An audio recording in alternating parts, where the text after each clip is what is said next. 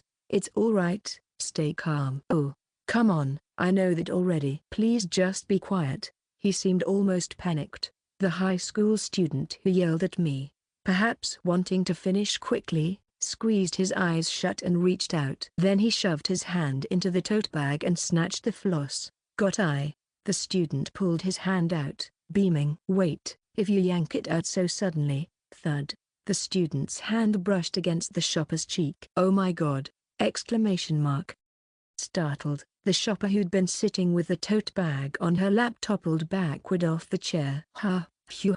The high schooler reacted in shock and reflexively clung to the tote bag. Mum, are you okay? Wait, gah. Someone who seemed to be with them ran over, grabbed the tote bag to help the shopper up, then saw the tote bag floating in midair, held by the high schooler, and freaked out. Shit. I immediately grabbed the student and yanked him back. The tote bag fell to the floor, spilling its contents everywhere. The bag's owner let out a scream.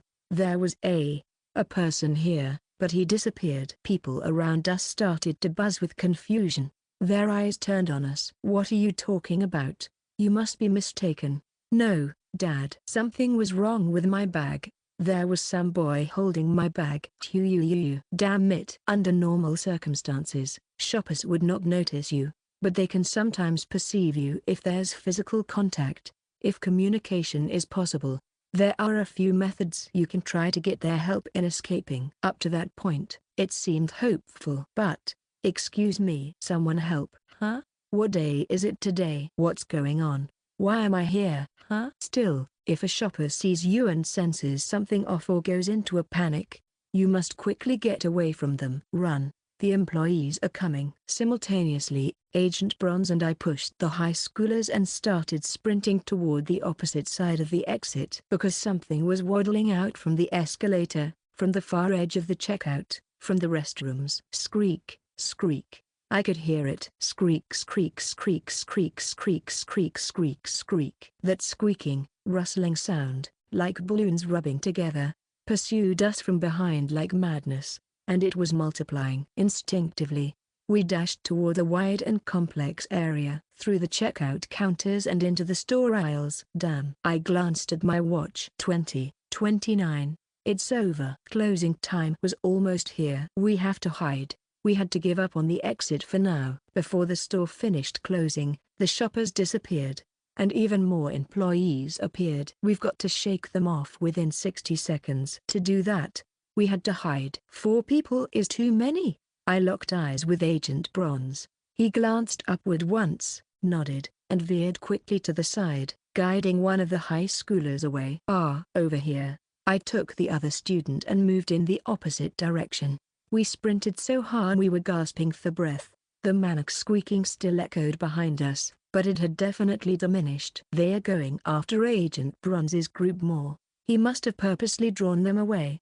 I shoved my worries aside, silently grateful, and ran like a madman. Vacuum cleaners, cosmetics, bowls, kitchenware, bleach. All sorts of display racks repeated endlessly throughout the massive supermarket, until we ran right into another employee. Damn it! Squeak, squeak. They chased after us. Each time, I immediately changed direction with the student and kept running. The high schooler was panting raggedly. I could taste metal in my mouth. But in this labyrinthine mart, It felt as if employees and corners were spewing out endlessly. God damn it! Squeak, squeak, squeak, squeak, squeak. We rounded corner after corner of shelves. This won't work. We needed somewhere to hide. We had to find a moment when no employee would see us, somewhere we could slip inside without any prep, where two people could stay hidden. Then, as we turned another corner, I saw it. Electric mixer 50% off. A mobile display stand. Got it. I pushed the high schooler under the giant mobile stand stacked with mixers. Then I squeezed in there as well. And we held our breaths. 135, Chapter 135, Content Warning, Gore. The high school student trapped in Lucky Mart. Jiang Minzio, who had called the Supernatural Disaster Management Bureau for rescue, covered his mouth while hiding beneath the mobile display stand. His heart pounded. An unsettling noise echoed close by. Squeak, squeak, squeak, squeak, squeak, squeak, squeak, squeak. The sound of something pretending to be an employee moving. Did they see me? Did they see me hide under the display stand? No, they weren't right behind me when I slipped in, so they probably didn't. I turned the corner and went straight under. They probably didn't see me, but the sound kept getting closer. Squeak, squeak, squeak, squeak, squeak. HFF, hic. Tears wouldn't stop falling. Why did I come here in the first place? He shouldn't have followed his friend. Jiang Minzio cursed his friend in his head over and over, until he realized it was pointless and stopped. Fear had already overtaken him completely. The noise grew louder and louder. Squeak, squeak, squeak, squeak, squeak, squeak, squeak, squeak, squeak, squeak, squeak, squeak, squeak, squeak, squeak. It was right next to him. His body froze. Through the gap beneath the display stand, he could see a pair of feet passing right by. Strange footsteps, ankles twisted unnaturally, dozens of them creaking as they moved. Squeak, squeak, squeak, squeak, squeak, squeak, squeak, squeak, squeak, squeak, squeak, squeak, squeak, squeak, squeak, squeak, squeak, squeak, squeak, squeak. Jiang Menzio held his breath, but unfortunately, that wasn't the end of it. Among the countless strange, shuffling dress shoes passing by, something different caught his eye. A pair of old sneakers! Exclamation mark. Between the awkwardly waddling employee uniforms, he saw a pair of worn-out sneakers being dragged along. Please, help me. A chill ran down Jiang Minzio's spine. It was a human. Someone had been caught. I can pay. I can pay. Money? Here, I have money. I'm a customer. A customer. Welcome to Lucky Mart. But instead of politely escorting the unfortunate victim outside, the employees were dragging them away. Because you cannot purchase goods in this supermarket using Korea's currency. Remember, you do not have the ability to pay. Help me. The moment this fact is exposed, the employees no longer see you as a customer. In most recorded cases, those discovered were repurposed as store supplies. Clatter. Jiang Minzio's body locked up. Slowly, he looked up. The mobile display stand he was hiding under was shaking. Clatter, clatter, clatter. The employees had surrounded it, and then, the sound of a blender filled the air. Isn't this a wonderful product? Jiang Menzio realized. They were imitating a promotional demonstration. Grinding a victim alive in a blender, turning them into store supplies. MMPPH. Jiang Minzio covered his mouth. Luckily, or maybe unluckily, the screams and blender noise were loud enough to drown out his muffled gasps. HHHHHGGK. Thank you for shopping with us, dear customer. Isn't this a wonderful product? Welcome to Lucky Mart. Pleading. Screaming. The blender. More screaming. Employees greeting customers. Screaming. The blender again. He couldn't take it. He was about to scream. He had to get out of here. Where was the exit? Someone, please, tell me where to. Someone grabbed his shoulder. Exclamation mark.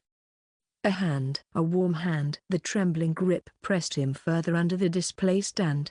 It was the agent, the one who had come in response to his rescue call. You are up.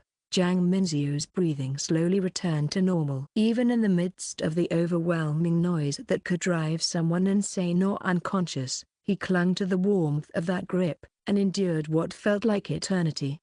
The sounds of the blender continued, the employee's cheerful sales pitch repeated over and over. But at some point, the screaming stopped, and then, whir, click, the space above them fell silent. The promotion had ended. Squeak, squeak, squeak. The sound gradually faded away. The feet that had been visible through the gaps in the display stand, the sneakers that had been dragged along, even their shadows had disappeared. It's okay now. You are up. The agent checked outside, then spoke. Hearing that, Jiang Minzio let out a shuddering breath, and finally started sobbing again. The bespectacled agent beside him watched with a complicated expression. And at that moment, Kim Solium realized something. This is insane. Because he and the one high schooler he had to rescue were now alone. Splitting up was the right call. But damn, this was terrifying.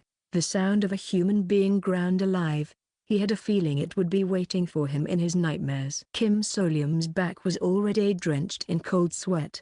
I nearly passed out. But he couldn't show it. Not when a 15-year-old kid, still paralyzed with fear, was clinging to him. What do we do now? Hey, it's okay. Kim Solium spoke to the high schooler as gently as possible. At some point, he had started speaking informally, but there was no time to worry about that. Right now, it was better to act like a familiar, reassuring adult. Sergeant J actually played a much big role in the Sangunnam ghost story than I thought, but as he watched the high schooler still trembling with fear, he decided to speak again. Want to hear a secret? Though still crying and struggling to steady his breathing, the word secret made the student instinctively lift his head. And the agent really did share a secret. Actually, I'm the agent who knows the most about this supermarket. Really? Yeah. But rather than being reassured, the high schooler just felt bad for the guy. That's obviously a lie.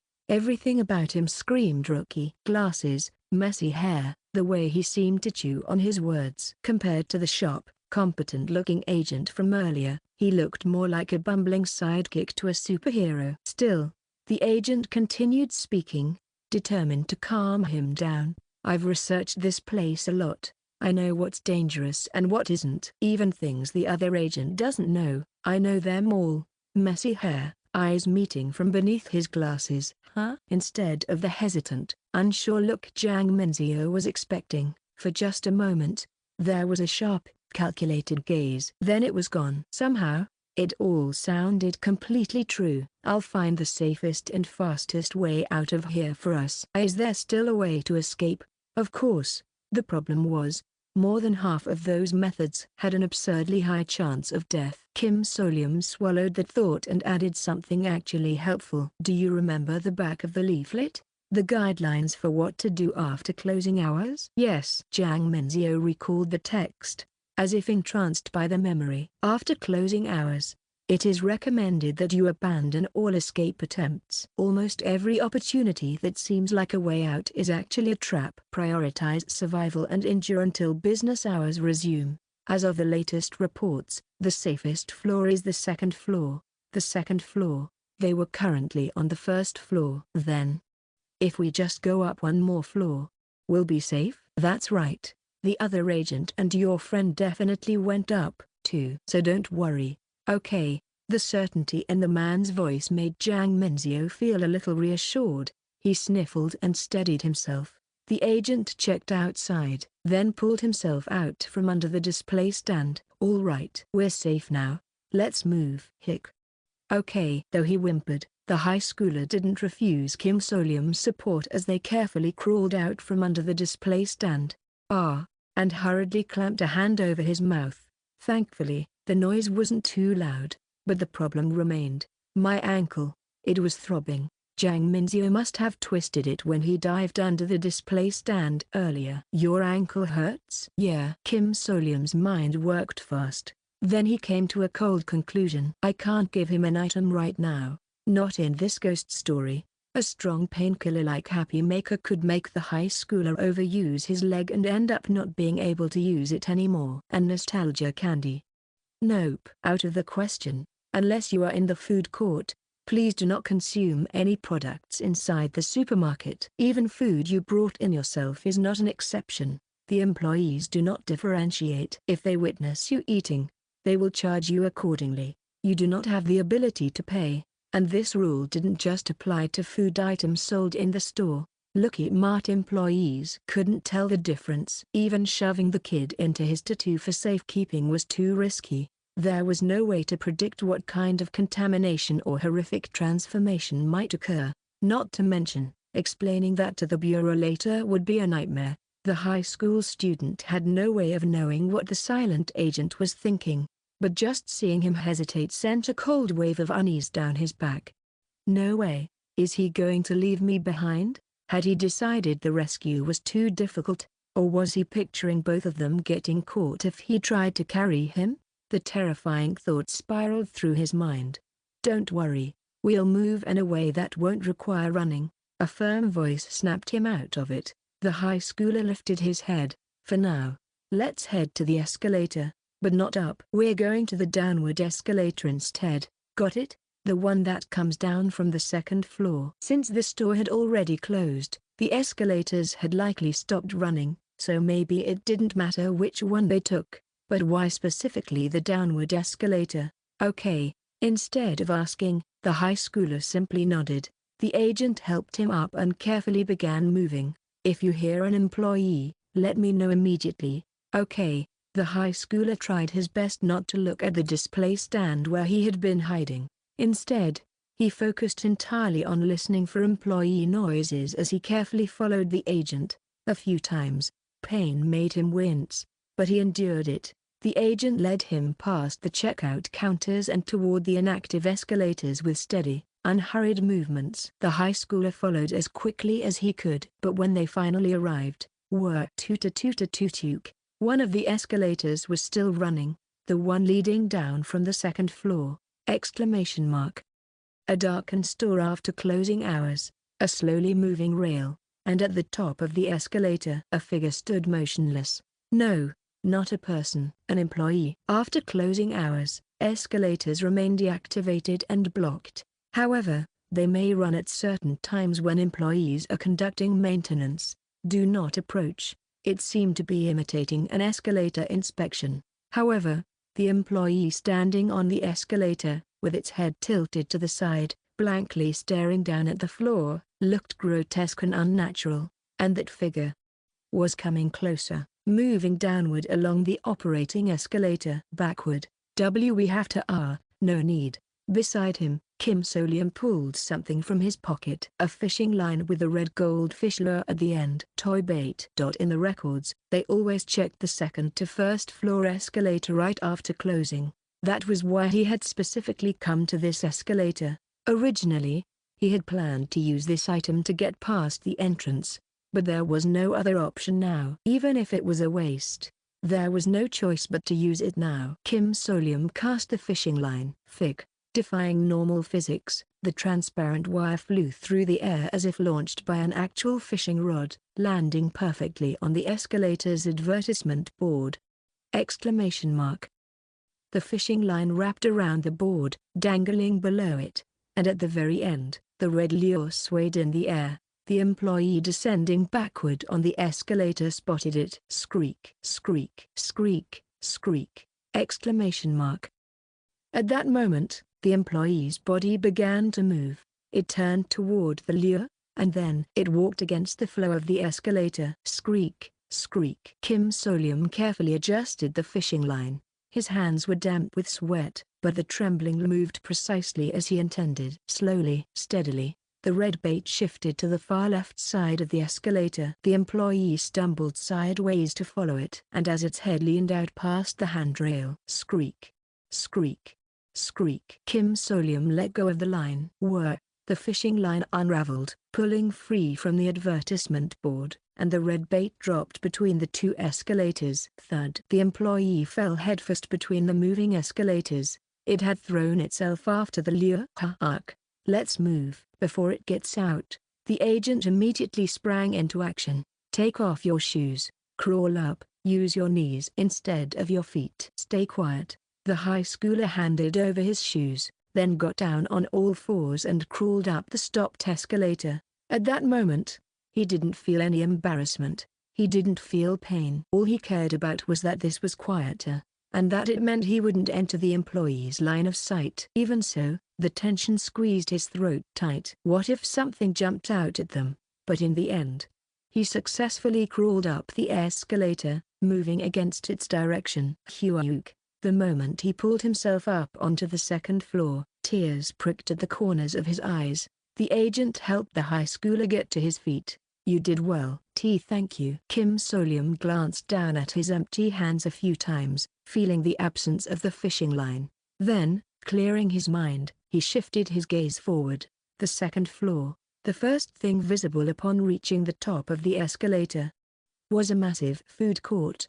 In the darkened supermarket, only the food court's signs emitted an eerie glow, and strangely enough, there were sounds of cooking. The number of roaming employees was 0. Surprisingly, it was a relatively safe zone. "We can rest here for a while." The second floor food court is an area where employees do not patrol. However, do not sit for more than an hour without ordering. Kim Solium led the high schooler to a quiet corner near a bibimbap stall and had him sit down.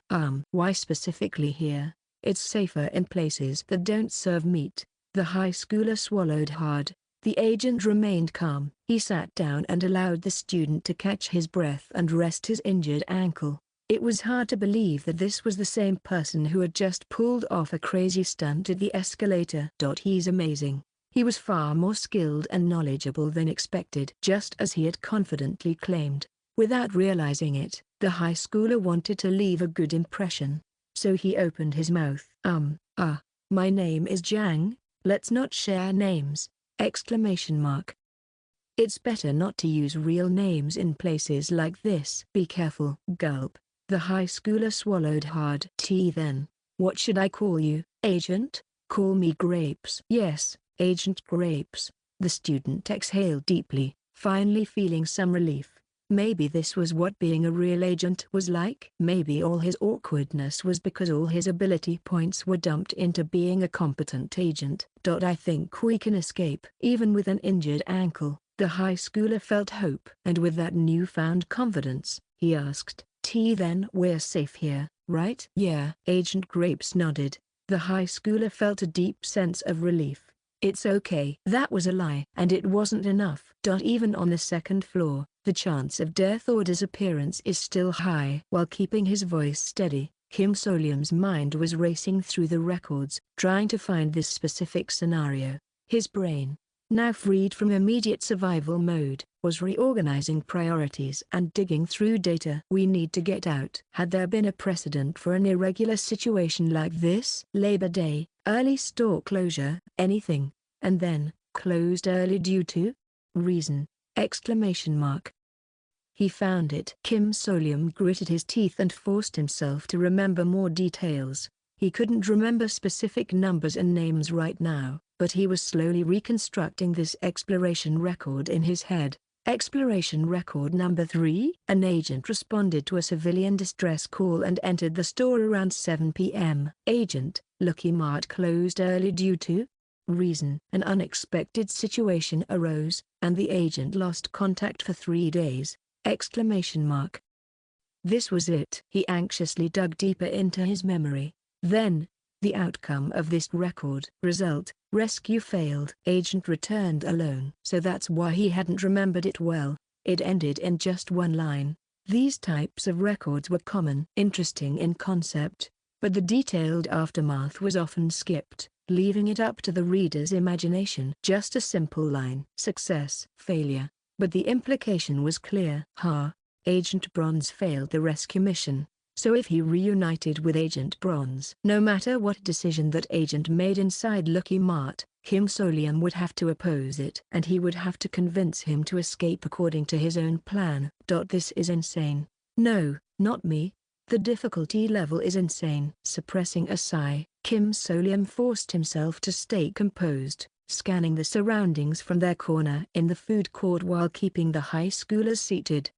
Let's just wait it out. If Agent Bronze was still alive, he would definitely make his way to the second floor. Kim Solium forced himself to stay optimistic. We can talk it through once we meet up again. But 3 whole days passed by. Kim Solium never found Agent Bronze anywhere in Lucky Mart. 136, Chapter 136. Do you know what it feels like to die from your blood drying out? It's an expression describing extreme torment, used when someone suffers physically and mentally for a long, grueling stretch. We're feeling exactly that right now. A sensation like our blood's drying up. 3 days. We've been trapped in this ghost story, trembling in fear of death, waiting for our companions who'd never come, without proper sleep or food. We're experiencing firsthand what a human being is like in that state. Did you know that if a person doesn't sleep properly for a solid 3 days, they start to lose the ability to think rationally?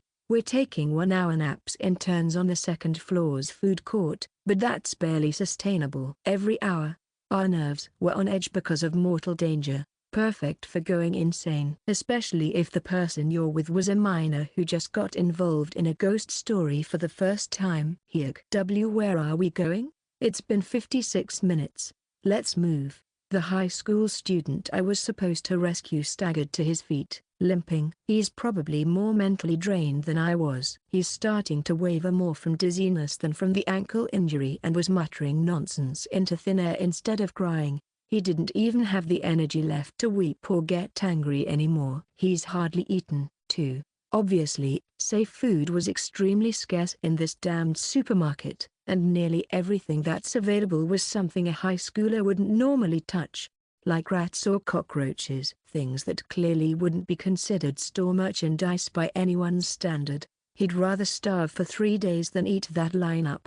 Occasionally, we found items that shoppers already paid for but lost, things that appeared in the food court randomly. If those happened to be food, we'd eat them. In the last 3 days, that's happened exactly once. When had a banana ever been so precious in your life? Which means the only thing we've eaten in 3 days was that single banana. It's insane. Luckily or unluckily, we hadn't come across any other missing persons on the second floor, so we had no competition for resources. It made sense, though. Most missing people are on higher floors anyway. We're at our limit. The high schooler I'm looking after is out of stamina and willpower. Even trying to fill up on water from the food court's dispenser had its limits. If this were to go on for 2 more days, he'd probably be forced to eat those rats or bugs. Of course, it's even more likely that something else will go wrong before that. Currently, we got up to go to the bathroom every hour. If one of us would doze off or collapse and we miss our window, then that's it. We'd run into an employee. Whether it's an employee coming by to take orders, or one pretending to clean the restroom, escorted outside, reported missing. Nothing but a single line in an exploration record stating our disappearance. The mix of revulsion and dread creeping down my spine was overwhelming. Frankly, managing to survive for 3 days in a ghost story with an injured minor was already feat in itself. And to be clear, I'm not an idiot. I didn't intentionally create this situation. I never thought I'd go 3 days without finding Agent Bronze. Right. My senior agent has vanished. This is insane. On the first day, I thought maybe we were just missing each other. Did we spend those 30+ minutes hiding under the display while he came up to the second floor and left? If I didn't have an injured high schooler to look after, I might have been more aggressive in planning an escape. So, after much deliberation, I decided to stay on the second floor. If he wants to rest, he's most likely to come back here. Honestly, I didn't have much choice anyway. Hauling an injured teenager up and down floors was practically suicide. So we picked the relatively safe second floor to wait it out, and I still think it was a sound decision. But that guy never showed up, so from the second day on, I began searching other floors. I couldn't do long searches, because leaving the injured high schooler alone for hours seemed like a death sentence. But I pushed myself to the limit, even making a crazy trip down to the basement floor, and still nothing changed. Agent Bronze was nowhere to be found. At least not within the area I could feasibly search in an hour. That's how 3 days had gone by, and then, all this time, the supermarket never resumed normal operations. This is one of the reasons they urge you to escape before closing, the culprit that makes this supermarket a hell and lowers the survival rate for civilians. The shortest interval observed for the supermarket to resume operations is 1 day, and the longest is 20 days. It's impossible to know when it would reopen for business. That's right. No one knew when Lucky Mart's next day would begin. Sometimes it opened normally after just 1 day, but other times hundreds of hours might pass from a human perspective. Yet not even a day has gone by in the supermarket's timeline. That's why people speculate the timeline in Lucky Mart gradually drifts further and further from reality, until eventually it's stuck way in the past. Whether that's accurate or not doesn't matter right now. What mattered was the reality that we're facing. We've been trapped here for 3 whole days, and I'm starting to fear what might be going through the high schooler's head. We actually came here looking for a kid who lives in our apartment complex. Right then, I heard him mumbling dazedly. You came looking for him? Yeah. He sent me a DM saying he was heading to Lucky Mart, and then he vanished. So we thought it was some kind of ghost story, and decided to investigate. Good grief. But that was stupid. He's probably dead by now. How awful if he ended up in that blender. Don't go leaping to the worst conclusion. I patted the high schooler on the shoulder. For now, you'll be able to leave today. Huh? I had a reason to believe that. I recalled the record that presumably belonged to Agent Bronze. An unexpected situation arose, and the agent lost contact for 3 days. Result: rescue failed. Agent returned alone. If I reconstruct that, after 3 days, the Bureau re-established contact with the agent. He then escaped on his own. Even if the rescue attempt failed, he definitely tried to save the civilian. He must have planned to hold out until the supermarket resumed operation. So statistically speaking, there was a high chance the store would open again today. Wait. Are you saying? Yeah. Let's see. Hope and expectation surged as I calmly checked my wristwatch. 09:59. My heart pounded. Any moment now. When the time changed. 10:00. On the dot. Silence. ? I waited a bit longer, but nothing happened. No jingle, no announcements, no lights clicking on. The doors did not open. Once again, the supermarket didn't reopen for business today. Content warning: suicide attempt. Shit, I blinked. A cold, dull shock rippling through my sleep-deprived brain. Is it over for us? No. Oh no. It's okay. We still have other ways. I turned my head. The high schooler was fidgeting with something, a receipt. Or rather, the Supernatural Disaster Management Bureau's leaflet in disguise. Most likely the same paper he found when he called for help. Was he trying to look for advice? But instead of reading it, he was peeling something off the paper. Then he tried to put it in his mouth. ! I slapped the high schooler's hand away. I pried his fingers open and snatched what was inside. He struggled, but I ignored it. Don't. A white capsule-shaped pill. I know this. The Bureau once included these pills with the guide sheets for high-level ghost stories. Euthanasia pills. If it becomes unbearably painful, please take the enclosed capsule. We guarantee you a comfortable end. My worst fear was right. Damn it. So this was in the leaflet he found. Sorry. He was crying as he spoke. I just can't do this anymore. I don't want to get put through that blender. I'm so scared and dizzy. I just can't. I'd rather die comfortably. I couldn't breathe. I'm sorry. Am I being selfish because I am the only one wanting peace? If half a pill is enough to kill someone, we could split it? No. I gritted my teeth at his panicked rambling, then forced myself to smile reassuringly as I patted his arm. It's going to be okay. There's still a way out.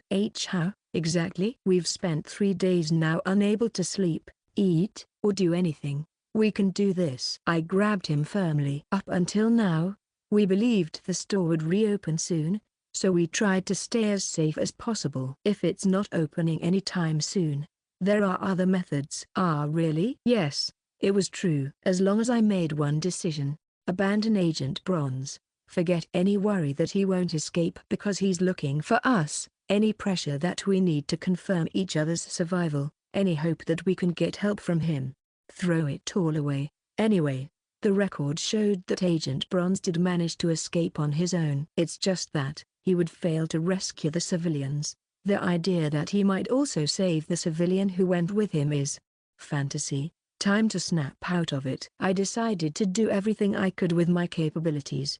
If the two of us have to wait until the story opens. My priorities shifted swiftly. After 3 days of stewing over it, I already had the next plan ready. We're going up. Huh? Don't take that pill. Put this in your mouth instead. Just keep it in there, alright? I handed the high schooler a nostalgia candy, a strange item that would revert you to your best physical condition. Wow. The moment he popped it in his mouth, the high schooler's expression changed. My leg. It's fine now. Think of it as letting it melt slowly. It only works while you're holding it in your mouth. Yes. He stood up, face bright with excitement. Even his mental state seemed to revert to its best condition. I half expected him to ask why I hadn't given it to him sooner, but apparently he was too thrilled about his miraculous recovery to think of that. So, the third floor is a top level, right? Is there some escape route up there? We can get out if we go there? Are we escaping now? We're going up there to prepare for an escape. And also, the third floor isn't the highest floor, huh? Sometimes you'll find a door that leads above the third floor. But, there, the leaflet said not to go up there. That was correct. This supermarket has 3 floors above ground and 1 basement level. To reiterate, do not trust any emergency exit leading to a 4th floor. The 4th floor is not part of this supermarket. Lucky Mart's 4th floor. A gimmick that's practically a meme in the records. It's a keyword that screams missing. Headed up to the 4th floor, the sentence ends there, and everyone vanishes. No matter how intense or gripping their exploration was before that, it wouldn't matter. It's like they become entranced, and poof, they'd disappear without explanation. All the more frightening because nobody ever wrote why they'd go missing, or what's actually on the 4th floor. It's an unspoken agreement, even in the case that covered a disappearance in the most detail, that part would always be missing. I recalled one particular entry. The agent who realized the rescue targets were all dead and decided to challenge it. /start of recording. Agent Choi. So, I'm on the 3rd floor, and I've just found a door leading to the 4th floor. Agent Choi. I'm only going to open it a little. I'm not crazy, okay? But we can't just leave that place alone, right? Isn't it recorded that nearly 100 people have gone missing after going upstairs? The agent rambles on with personal excuses and parting words considered to be a will. Agent Choi. All right. I'm opening the door to the 4th floor now. And it's open. Tada. Sound of door opening, footsteps entering, door closing in quick succession. Agent Choi. Looks normal enough, just some old emergency exit. There's a staircase. Nothing unusual. The exit door's still there. He observes for a few more minutes. No anomalies. Agent Choi. Great. I'm heading up now. Echoing footsteps. Presumably the sound of someone climbing up the stairs. Agent Choi.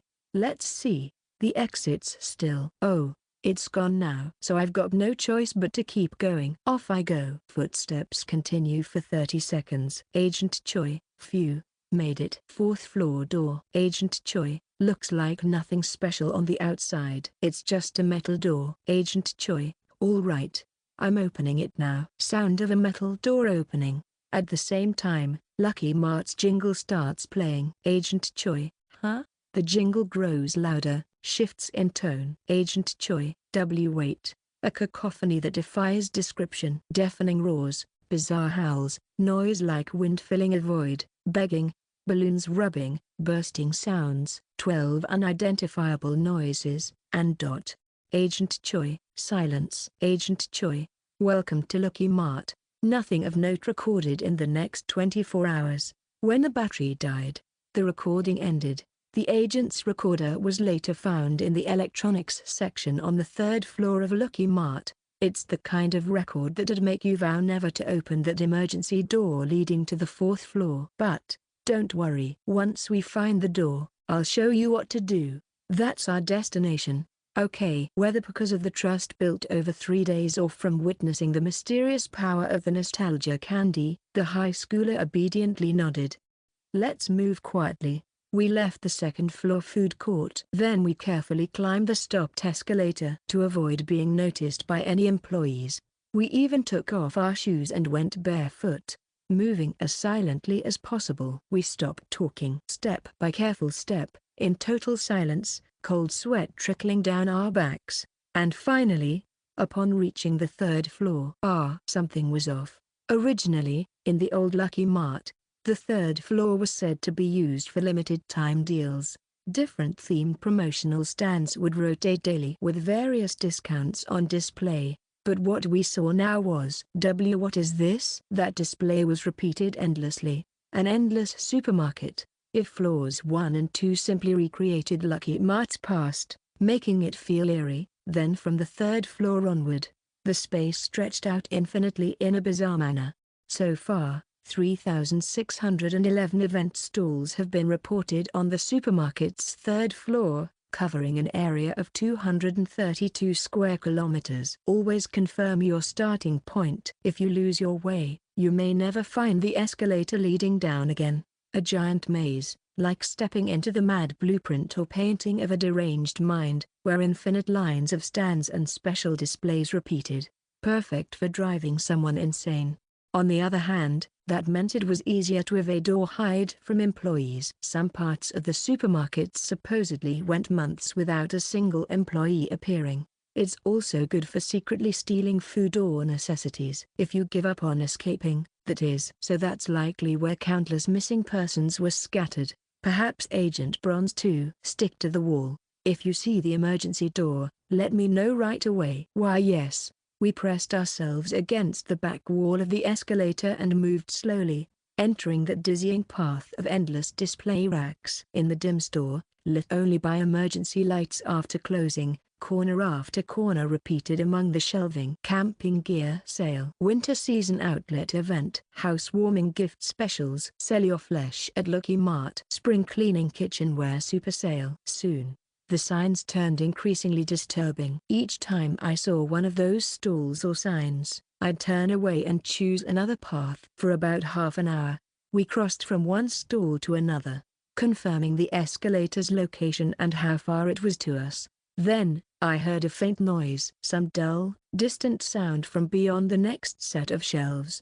I quickened my pace. Bit by bit, the noise became more distinct, until at last, is someone there?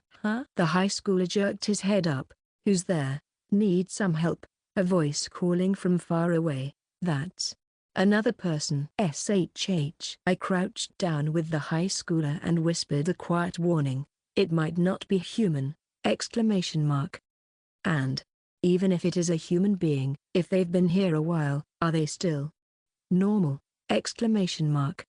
No way they could be in their right mind. That possibility was unbelievably slim. And the fact that they had such a friendly tone. That's dangerous. It was scarier if it was a human being.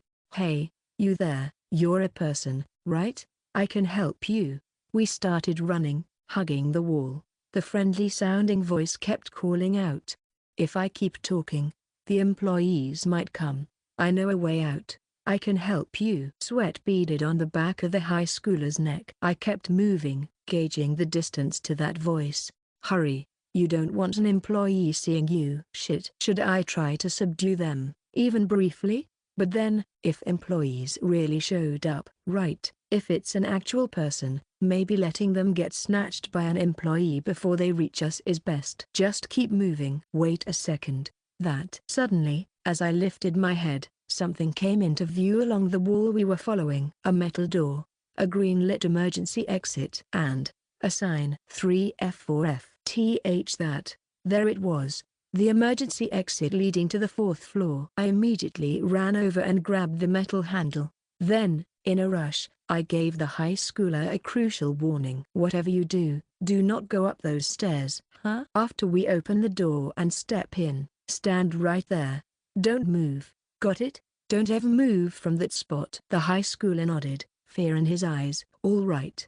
This was my theory. Agent Choi, looks normal enough, just some old emergency exit. There's a staircase. Nothing unusual. The exit door's still there. But once he started going up the stairs, the door suddenly disappeared, right? So, if you put it another way, if we don't climb the stairs, The door on the third floor won't vanish because we hadn't actually left the third floor yet, and if that guess was correct, this spot was safer than anywhere else. There's no record of employees climbing to the fourth floor, because that floor wasn't part of the supermarket. So, the space inside the emergency exit leading to the fourth floor would remain a safe zone only people could enter. That would simplify everything. I can even use the food I stored in my tattoo there, because once we go through this door, it's no longer part of the supermarket. We can stay on the stair landing and check outside at 10 o'clock each day to see if business has resumed. It's the safest bet we have. Trying to escape with an injured high schooler without an infinite supply of nostalgia candies. This was our best shot. No matter how terrifying the rumors of the fourth floor were, we just had to push through. I gritted my teeth and opened the metal door. Squeak. It made the exact noise described in the records, revealing an old staircase inside. Let's go, and be careful. Why yeah. We went in together. And to prevent any unforeseen incidents, I tore out a scrap of paper from my notepad and wedged it between the door so it wouldn't fully close. From the outside, no one would notice it was open. Phew. That should help us evade that crazy person chasing from behind. And just as I was taking a breath, Agent Grapes, the high schooler tugged on my arm in a shaky voice while pointing upwards. Look up the stairs. I felt a chill and raised my head. Someone was standing inside the staircase to the fourth floor, a pale-faced woman with sunken eyes and short hair.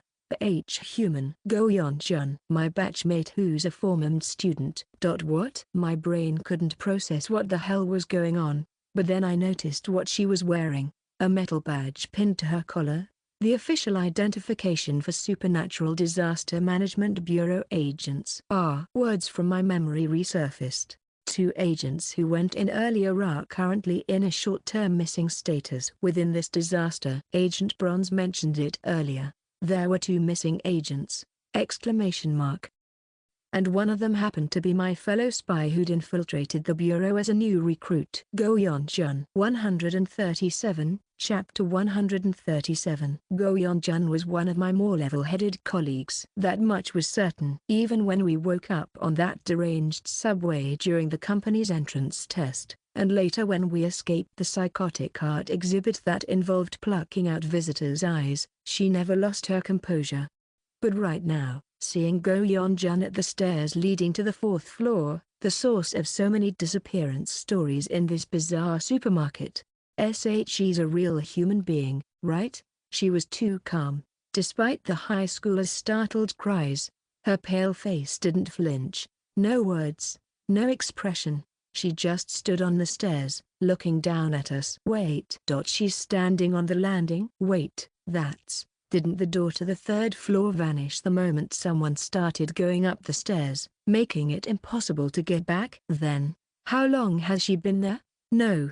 More importantly, why is she here? Sure, Go-Yeon-jun could be one of the 2 agents who entered earlier. The mention of 2 missing was a clue already. The bureau typically sent out agents either individually or in pairs, so 2 usually means a senior newcomer pair. But here she was, a new recruit, on the stairs to the fourth floor, alone, with no senior agent in sight, and presumably for at least a week. A foreboding sense of dread prickled up my spine. Agent? No reply. Miss Gorel? Go-Yeon-jun's lips parted. Welcome to Lucky Mart. I immediately shoved the high schooler behind me and reached for the door. Agent, we appreciate your business, dear customer. Expressionless, the figure stumbled down the stairs. It was Go-Yeon-jun. Or rather, something that looked like Go-Yeon-jun.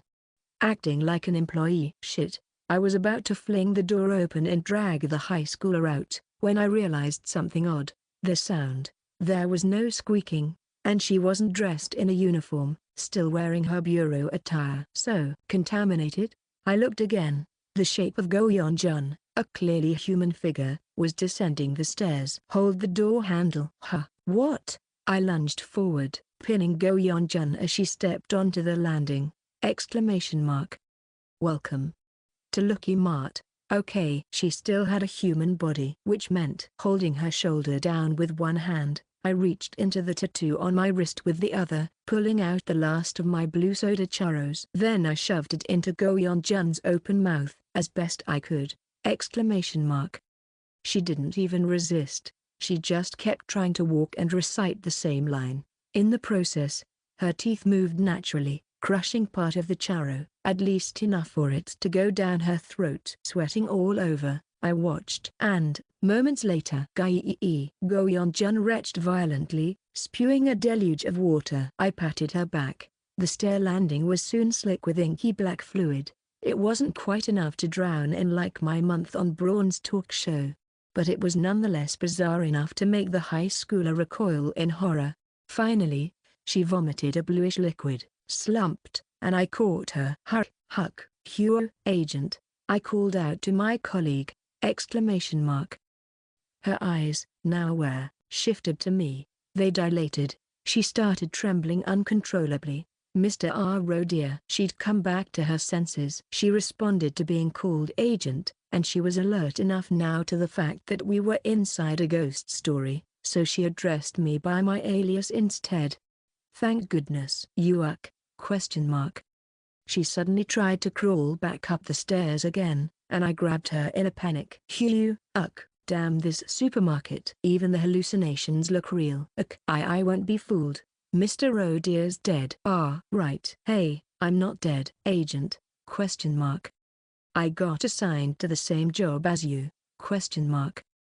It took another few dozen minutes to convince Go-yeon-jun, who believed I'd died during my month-long disappearance, that I was very much alive, and had re-entered as a spy. Thank you. Thanks to you, I survived. No, don't mention it. Fortunately, once Go-yeon-jun regained her composure, she cross-checked a few details with me and accepted the situation, though trying to explain everything without giving the high schooler weird intel was a different level of difficulty. Looking at the now empty churros wrapper, I felt a strange mix of emotions. They're churros. They're really something else. I hadn't paid it much attention before, because everything in Braun's late-night talk show happened so crazily fast. But if it could clear contamination in a single go like that, it was an unbelievably powerful item, in the context of dark exploration records. It's almost too good to be true. Anyway, the priority right now was escaping this deranged supermarket. Still, I felt a bit more confident now that another person had joined, especially because it was a colleague I could actually rely on. So, first, I needed to confirm something. I stepped aside and clearly showed Go-yeon-jun the door leading back to the third floor of the supermarket. Can you see the entrance? Go-yeon-jun nodded. Yes. Phew. Rather, I can't see the door itself, but I do see light coming through a gap. If someone opens it for me, I think I could get out. That's good enough. The moment I let out a little sigh of relief, Go-yeon-jun lifted a hand to cover her face. But I can't leave the supermarket anyway. Huh? I damaged merchandise. Exclamation mark. That's okay. We're outside the supermarket here, so unless you were seen eating something in there. No.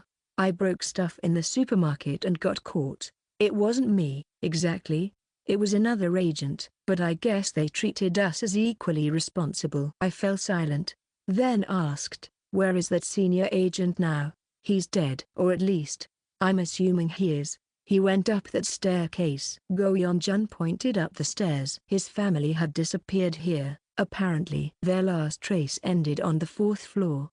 So he came here specifically intending to go up there. I mean, is he crazy? If he wants to die, go alone. Why drag me along just when anyway, I stayed here while covering my ears. But the moment he opened the door to the 4th floor, I still heard it, the jingle. And not long after, she ended up acting like an employee.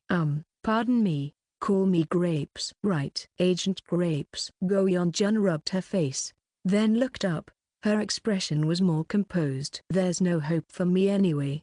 So if you two plan on leaving, I'll at least serve as a decoy. I got trapped and contaminated here, almost starved. That's the least I could. No. After a moment's hesitation, I stepped back and pulled the high schooler forward. Agent, actually, we could really use your help. He has an injured ankle.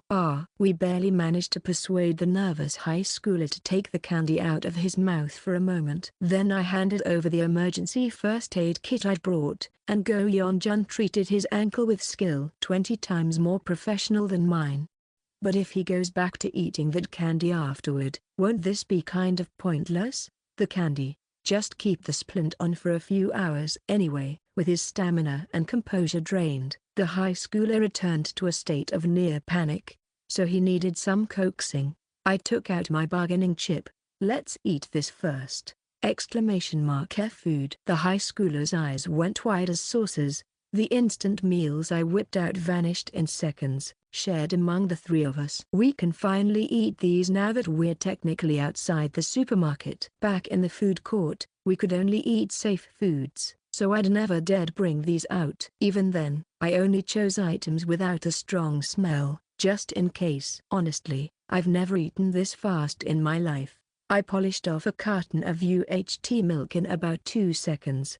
Then wolfed down a Castella cake in under 30. I feel alive again. After that, we put the high schooler to sleep. I wanted to collapse and rest as well, but first I needed to talk to my equally exhausted colleague. We exchanged the information we each had, and made small talk to recover our mental strength. Agent Grapes, you always come so prepared. Meanwhile, I wasted space lugging around a store layout map, she said, sounding bitter, explaining that the third floor was so enormous that her map was hardly useful. It was basically a scattered mess of vague details. I even brought some coins from a different darkness, just in case, but it looks like they don't count here as valid currency. Wait a minute, you have a map? Yes. It's part of the standard equipment for the regular exploration team. They want us to investigate places that haven't been fully explored yet. Could I see it, please? Of course. From a small backpack, Go Yeon-jun took out what looked like a thick, folded pamphlet. It was a printed floor plan of the building, overlaid with handwritten notes and sketches in various colors. The handwriting of Disaster Management Bureau agents. I stared at it, almost spellbound, until I noticed a specific store name. There was a separate notation on the map. Some people seem to think they could get something out of this stall, but that's just suicide.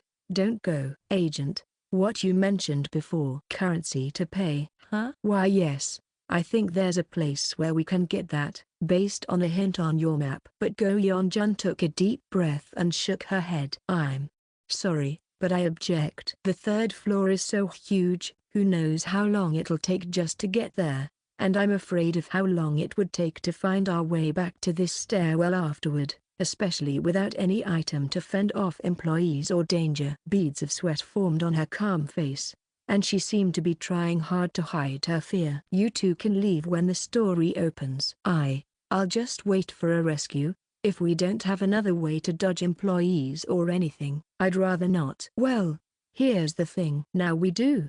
Exclamation mark. Remember? There's something we've used before. I retrieved an item from my inventory to something I hadn't touched in ages. Now that we were 3, we met the recommended number of participants. It was finally usable again. And there was no need to think about Agent Bronze for now. Quick and easy candle making kit. I held the mysterious candle kit item box in my hands and, for the first time in 3 days, I allowed myself a faint smile. Let's make some candles again. In the manner of the blind, this candle-making item had played a big role in our escape. Now was the perfect time for a comeback. In that dark stairwell, the 3 of us crouched down, looking at the floor. I spread out the black paper that came with the kit, carefully drawing intricate patterns for the candle. Then I suggested, let's each draw a card. Wow. Go Yeon-jun and the high schooler each drew a random card by its back. Their cards would determine the candle's attributes. Confusion. Dream. Not bad. It oddly matched their current state of mind, but hey, it worked. Now it was my turn to pick the final card. I flipped the remaining cards face up. Honor, healing, meditation, wound, deceit, rage, interference, protection, strike, gaze. Last time, I chose deceit. We used honor, interference, and deceit to trick the automated exhibit machines and pretend we were legitimately paying patrons. In that case, I chose without hesitation, protection. An illustration of two hands gently cradling a glowing lavender crystal. I burned the 3 chosen cards into ash, sprinkled them within the crayon outline of the candle on the black paper, then folded the paper, just like I'd done once before. After waiting a while, it's done. Wow! A pale indigo candle rolled out from inside the folded paper, landing in my hand. Obviously I couldn't use this, and the high schooler, who was living on borrowed time through the nostalgia candy as it was, obviously couldn't either. Besides, there was someone here with first-hand experience. I offered the candle to Go-yeon-jun. I'll leave it to you again this time. All right. Taking the completed candle in her hand, Go-yeon-jun spoke in a subtle tone. This time, I'll do it properly. With those words, she lit the newly made candle. The flame flared up from the wick, and a prayer bearer shall lift the candle to any confused being, bestowing the power of dreams, manifesting protection, and the bearer will be granted a blessing. Visitor amidst the fog. Whoosh! The candlelight shone upon us. I stood behind Go-yeon-jun, with the high schooler in tow. It reminded me of when Braun would turn off the lights, but colder, and more ethereal. It felt as if a cool fog followed the candlelight, enveloping us. Slowly, we opened the door and stepped out onto the 3rd floor. Even though we carried a flame in a dark store and should have stood out, somehow it blended in naturally, as if we were shrouded in mist. And then we ran into an employee. Yuck! I covered the high schooler's mouth when he made a sound. The employee, squeaking a little as it approached, simply brushed past us without incident. Go-yeon-jun let out a breath, more relief than fear. Thank goodness. This time, the alien shop item proved its worth again, but unlike our time at the exhibit hall, the duration of this item was even more of a concern. We might have to hold out until the store eventually reopened. Once the candle burns down, that's it. So we need to move quickly if we want to use it again after business hours resume. Got it. Where should we go? Here. I pointed to a spot on the floor plan Go-yeon-jun had brought. When she glanced at it, she recoiled in horror. Wait. It'll be fine. Let's go. We were already holding the candle, and blowing it out by getting into some scuffle would be a terrible idea. So despite wanting to object, she started moving. Thank you. I could see why she was so reluctant. The place I was headed, Sell Your Flesh at Lucky Mart, was a bizarre event stall with that insane sign. If the other stalls imitated Lucky Mart's old sales promotions, these freakish ones felt more like glitches, abnormally tacked on. In this particular spot, there was nothing on the white floor except row upon row of grills, and in the silence, something was sizzling. Hi-eek. Quiet. I clamped a hand on the high schooler's shoulder as he started trembling. Not that he was overreacting. Right on the grill displayed out front, pitch black charred meat was cooking as a demo. You could tell at a glance it came from some 2-legged creature in a shape far too familiar. Likely missing persons, repurposed as store supplies. I feel like throwing up, but I held it in. Above us was a banner, just like the agent's notes said. Instant barbecue event. Participate alive, and receive a guaranteed gift certificate. A gift certificate? Who the hell wants to win a gift certificate in a place like this? It would only attract the long-term missing people, and they'll attack you. They're basically not even human anymore. Don't bother rescuing them. But for now, we were briefly able to melt into the supermarket's surroundings, our presence softened by the candle's protective fog. I lightly tapped Go-yeon-jun on the shoulder. Could you please shift to the side? I need to stand in front of one of these empty grills. Wait a second. It's fine. It wasn't fine. I desperately wished someone else would handle this. Wouldn't anyone in their right mind? But one of my companions had been trapped in the stairwell, contaminated for over a week. The other was a civilian miner. Not exactly people I could saddle with something so extreme. Besides, this was an opportunity. I have to get that gift certificate. If I took this on, I'd get the currency directly, allowing me to control how it's used. I want to push my own plan for escaping, so I need to take the initiative. I gritted my teeth.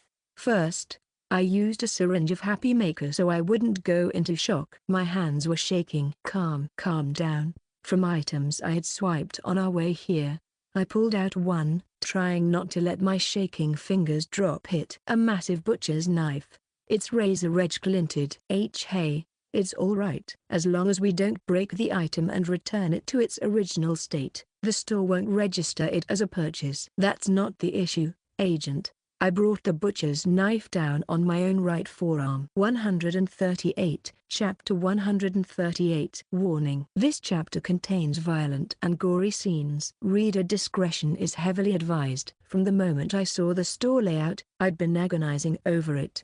Just how much of my body would I have to cut off and place on the grill for this damned supermarket ghost story to count it as barbecue? I considered everything from the wrist to the shoulder. But from the start, I knew my target, my right arm. If I cut a leg, I'd lose mobility. If I cut my left arm, I couldn't use my tattoo. Besides, I'm almost ambidextrous anyway, so I'd be able to function with whichever arm remained. In other words, there was only one conclusion: cut off part of my right arm. Of course, slicing a fully grown adult forearm, bones and all, measuring around 10 centimeters in diameter with a knife is crazy. Obviously, it wouldn't be done in a single chop. An electric saw would have been better. Thwack, thwack. I used a giant butcher's knife, practically ripping my arm apart. Amidst the splatter of blood, I could hear the other two sobbing softly. There was no pain, but I could still feel it. The sensation of nerves in my arm being severed. Cold sweat trickled down my back, my mind reeling with dull shock, terror and fear. I definitely injected myself with Happy Maker, yet it was hitting me anyway. Am I building up a tolerance? Or maybe the candle's protection somehow dampened its effect. Or it could just be in my head. Either way, the crucial fact is that I didn't go into shock, and I could still move. And then, thwack, the final blow. It came off! Exclamation mark. Done. With my right arm fully severed, I tucked it under my left arm while pressing something against the cut. The blood-sucking knife.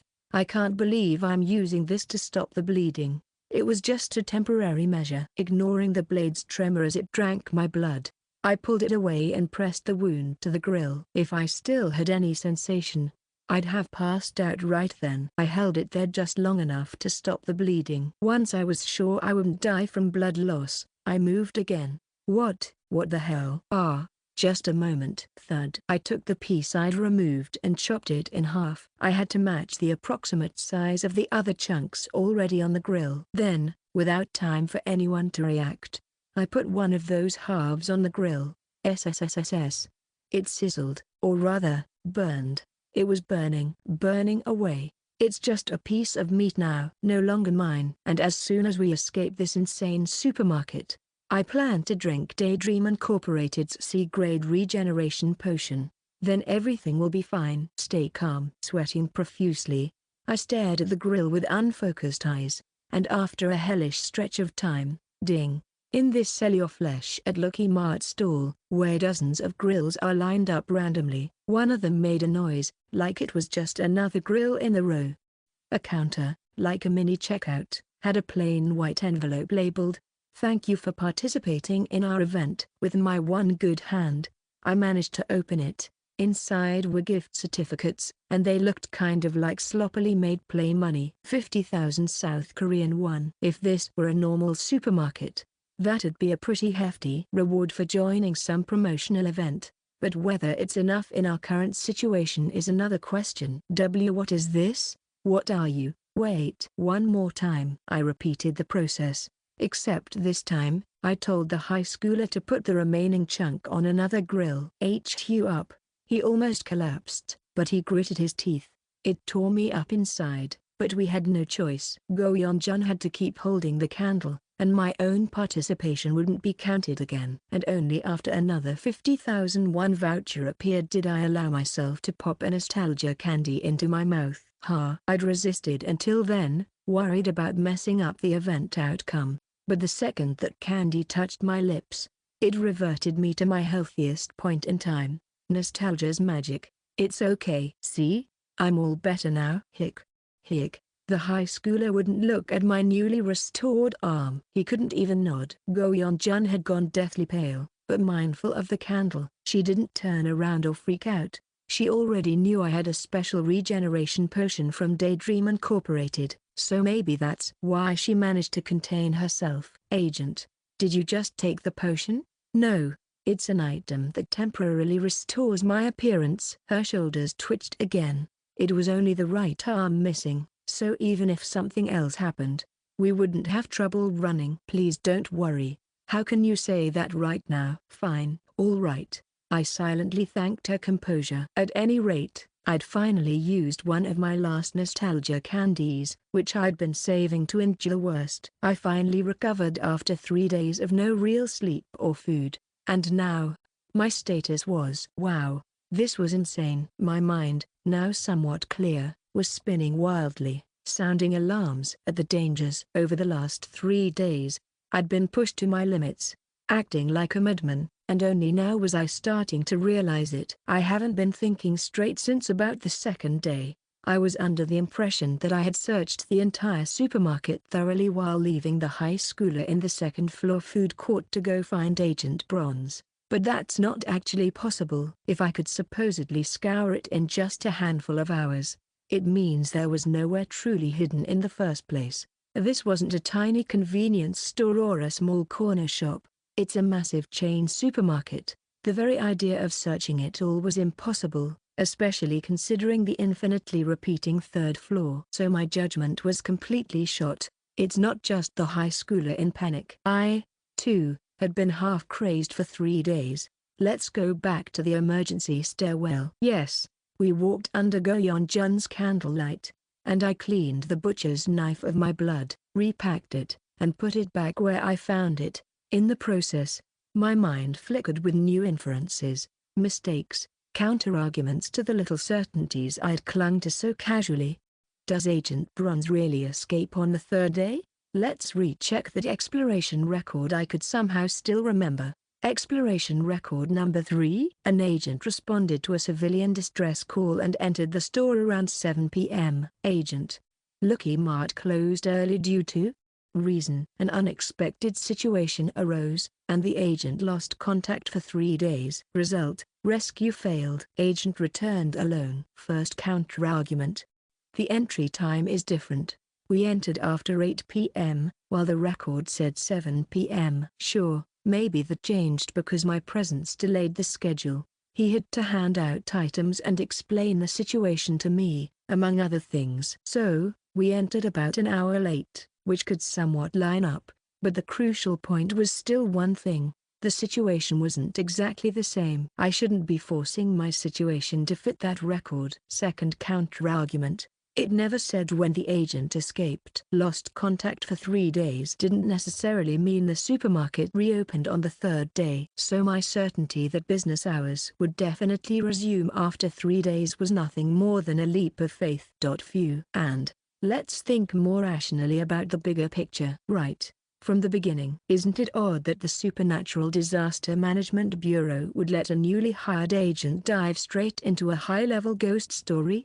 It's not like this was Daydream Incorporated. They wouldn't send someone unprepared into a fracture-sanctioned nightmare, roughly on par with a Daydream B grade, unless there was some solid safeguard. So if I reason from that premise, there's something that comes to mind. Bureau agents would sometimes get assigned an item allowing emergency escape from ghost stories below a certain level. And with a newcomer, that item usually stayed under the senior's control since a panicked rookie might misuse it. In other words, if Agent Bronze really was issued such an item, then he'd do everything he could to take me with him on that escape. It's a matter of responsibility. Agent Grapes, just a moment, please. I paused and tried to piece together the first day's events from Agent Bronze's perspective. A situation where he got separated from his new recruit. No shared coordinates or direct communication method. Just that one glance of "I'll see you upstairs." High-level ghost story with unexpected complications. A veteran used to handling rookies. Agent. Yes? I think I can figure out where my senior ended up. Exclamation mark. After I neatly summed it up with, teaming up with a veteran will give us a better chance to escape, Go Yeon-jun agreed to use the candle for further exploration. Our destination. This specific escalator, right? Yes. The escalator going from the first floor up to the second. That's the one. All three of us descended to the first floor and stood in front of the escalator. The steel rails lay silent in the dark. But this was an escalator we'd never used before. The high schooler and I had only used the opposite escalator, the one that went from the second floor down to the first, while crawling up. And that's the only one I used. Any time I tried searching alone, I'd check between the escalators and the floor, hoping to recover the fishing line from the items we used. That's how desperate I was. But normally, if you want to go upstairs, you'd use the escalator that goes up. Agent Bronze must have expected I'd use this escalator. I handed the high schooler another nostalgia candy, letting him stand in front. 3 left. I'd have to be more cautious with them, but at least for the time being, I needed the maximum efficiency from it. Agent, would you mind going up the escalator? I'll walk slowly. Be careful. Yes. Go Yeon-jun led the way onto the escalator. The three of us began walking up on foot. Let's think. Just like I'm deducing his actions, Agent Bronze might have been predicting mine, and he was probably more rational than I was, given I'd been knocked off balance by everything, witnessing people get ground alive in a blender, a high schooler with a broken ankle to rescue, and so on. Trying to see it from his perspective. A rookie agent, who had some ghost story experience but is traumatized and timid. If, on that first day, I moved more cautiously than I actually did, what would I have done? I probably would have gotten to the second floor a lot later. Instead of rushing there, I might have lurked on the first floor, hiding in different spots, too overwhelmed to do much. Typical rookie behavior.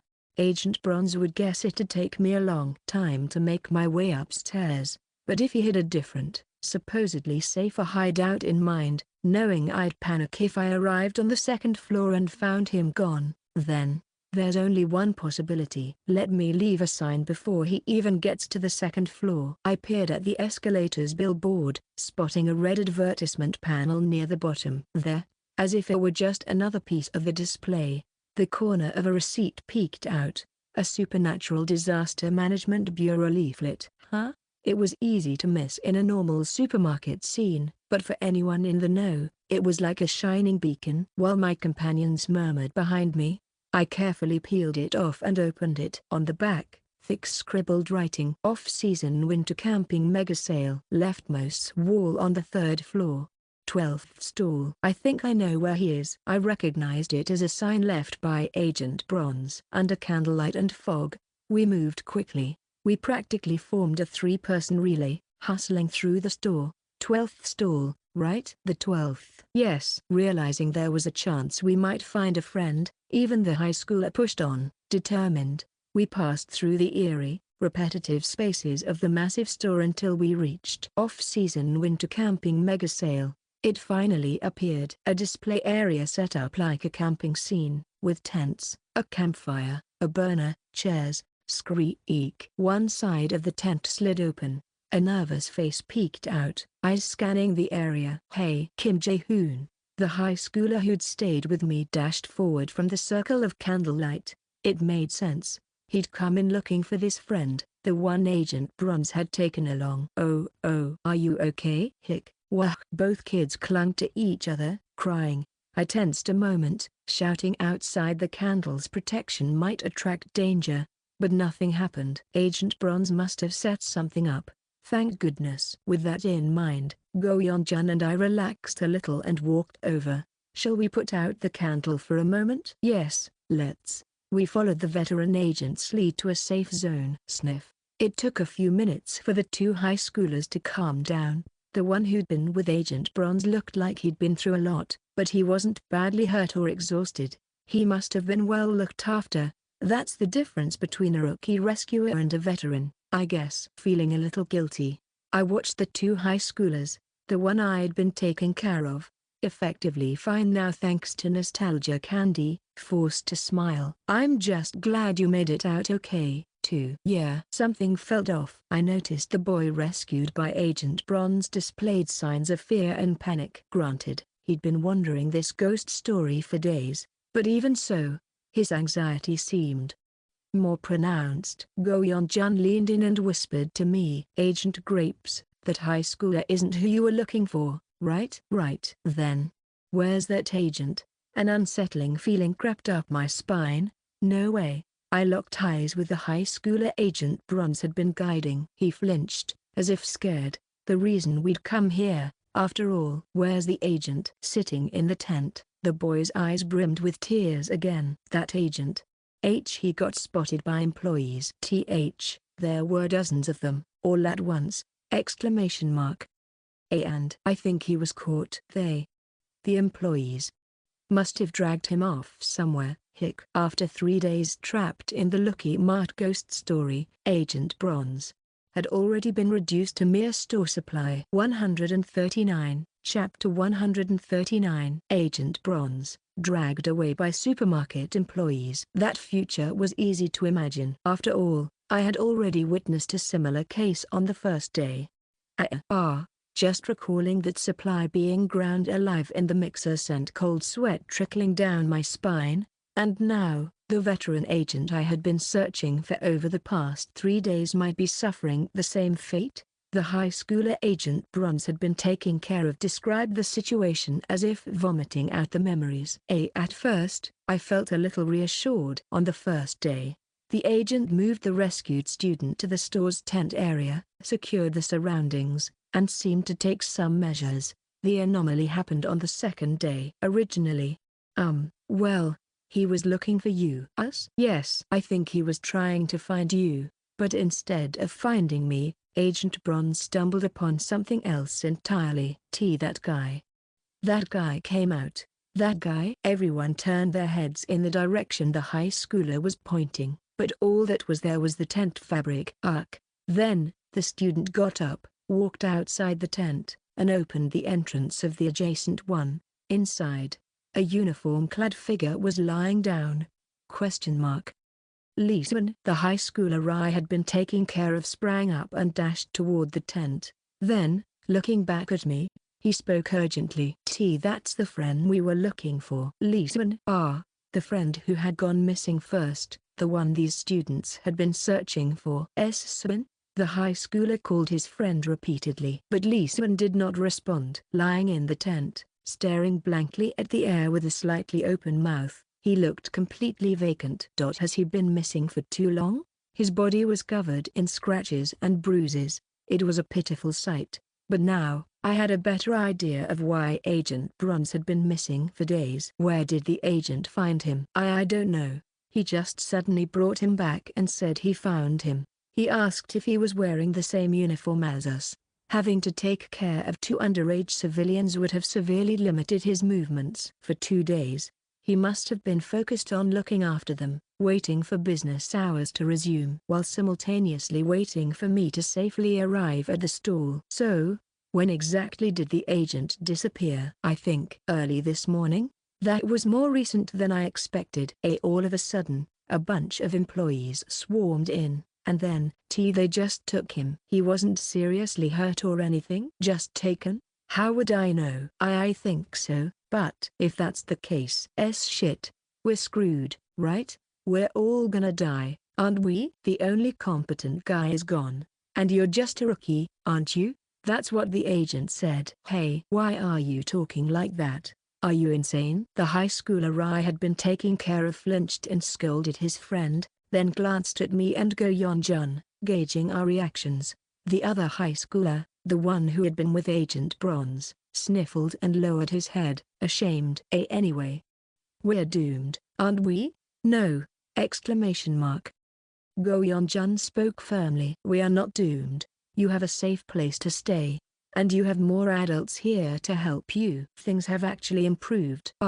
If you start acting reckless just because you think it's over, you'll lose even the chances you still have. If you want to make it out safely, we all need to cooperate. Understood? The 2 high schoolers nodded. The one who had been shouting at us now looked embarrassed. regret written all over his face. I suddenly thought that Go-yeon-jun might be better suited for the Disaster Management Bureau than Daydream Incorporated. After calming the students, we stepped outside the tent for a moment. Go-yeon-jun let out a short sigh, gulped, then turned to me.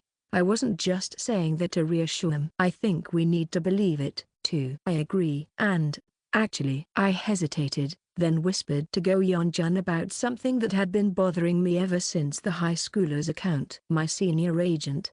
There's a chance he's still alive! Exclamation mark. That's right. The missing people who had been processed as supplies could, if unlucky, be used immediately according to the employees' routines.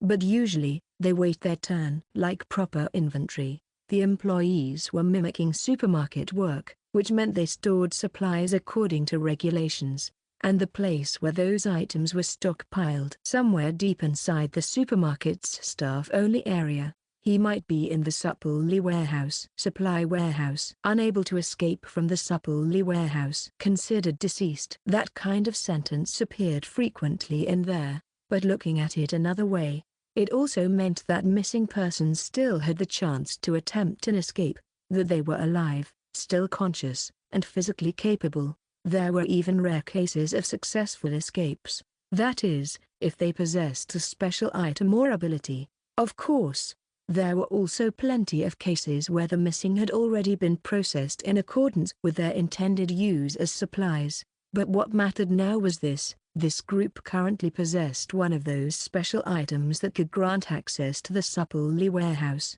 I looked at the soft textured mass that Go-yeon-jun was holding, the one that now had its flame extinguished. A mystical candle. It required 3 people to create, but once made, a single person could carry and use it, as long as it can be lit. However, for some reason, I couldn't ignite this candle that only people of current times could use. So, I couldn't carry and use the item alone. Agent, let's go! Exclamation mark. With 2 people, we have twice the brains and twice the hands. It should make things a little easier. Go-yeon-jun glanced at my arm before nodding, her expression stiff.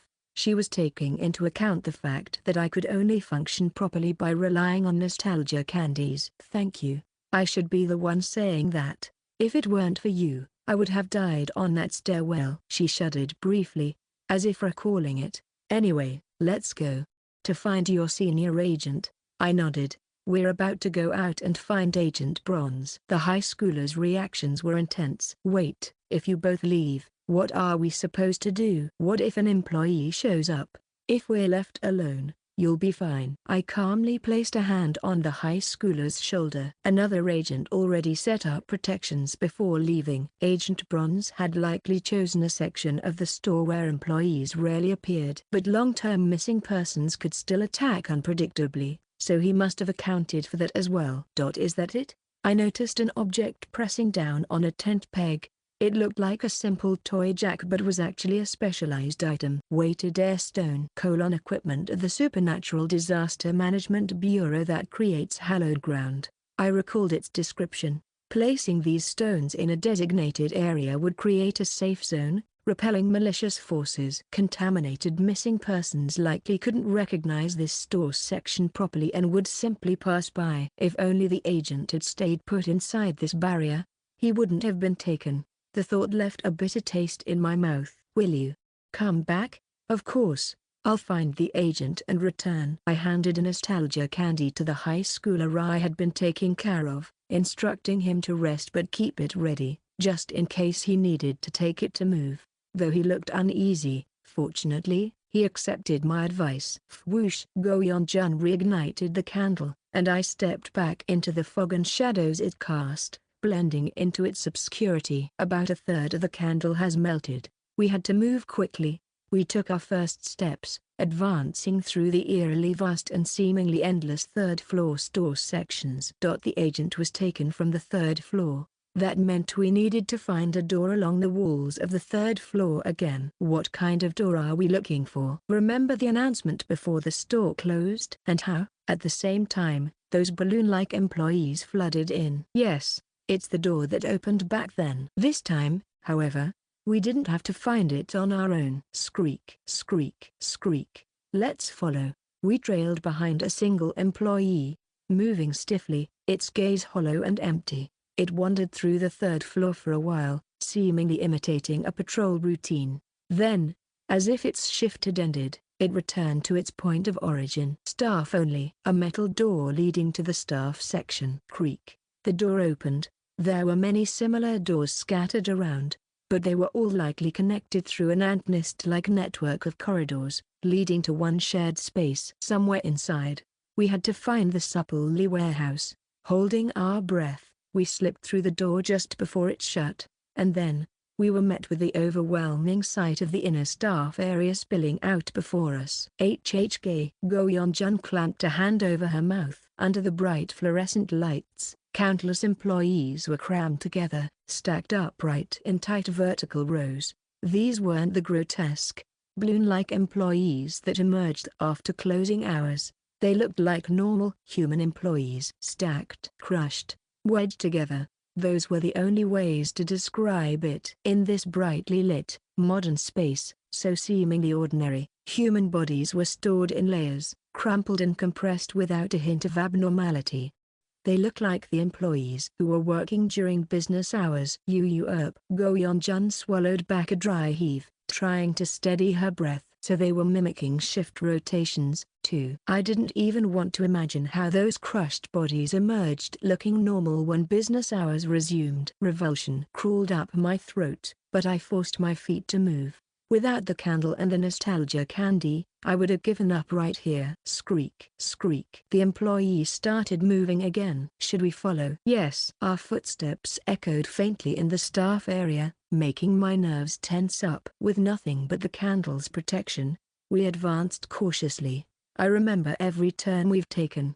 Don't worry, we won't get lost. All right. Since both of us were memorizing the path, even if one of us lost track, the other could compensate. We held our breath and pressed forward. More employees. Fragments of what used to be employees. Half-formed remnants, muttering the same distorted greetings over and over again. My skin crawled, every pore standing on end. But we had to stay alert. We needed to find the warehouse. We can do this. We can do this. Through hallways, break rooms, and warehouse areas strung together in a surreal, disjointed layout, until finally supply storage. The sign was posted above a door, and in front of it stood a cluster of employees, packed tightly together. Squeak, squeak, squeak, squeak. The employee we had been following joined the group in front of the door. Go-yeon-jun swallowed hard, staring at the iron door now completely obscured by employees. If we slip inside when they opened the door, and just then, clunk, the supplely warehouse door opened from the inside, ! Several employees stepped out, carrying supplies, and that's when I saw it. A familiar face among the supplies. That person, a tall, broad-shouldered young man in an agent's uniform, being carried by two employees. Agent Bronze. But he had no legs. A cold chill slithered up my spine. Could it be? Yes. It was clear. Agent Bronze had been processed into a mannequin. The only upside was that there was no bleeding. But with his eyes closed and his body limp, he looked completely unconscious. Should we move in? Yes. We trailed closely behind the two employees carrying him. Even as we followed, my mind went blank. What the hell are we supposed to do? Fucking hell, is he still alive? Should I call out to him? But even with the candle's protection, would making noise this close to the employees be safe? Creak. Just then, the two employees carrying Agent Bronze passed through the staff area exit. That was actually better for us. After a brief moment of hesitation, I made a bold move. Stay as close as possible. Go-yeon-jun nodded, quickening her pace to stick right beside the employees, and just as they entered the foggy range of the candle's protection, I reached out toward Agent Bronze. I gently tapped his neck. Tap, tap, !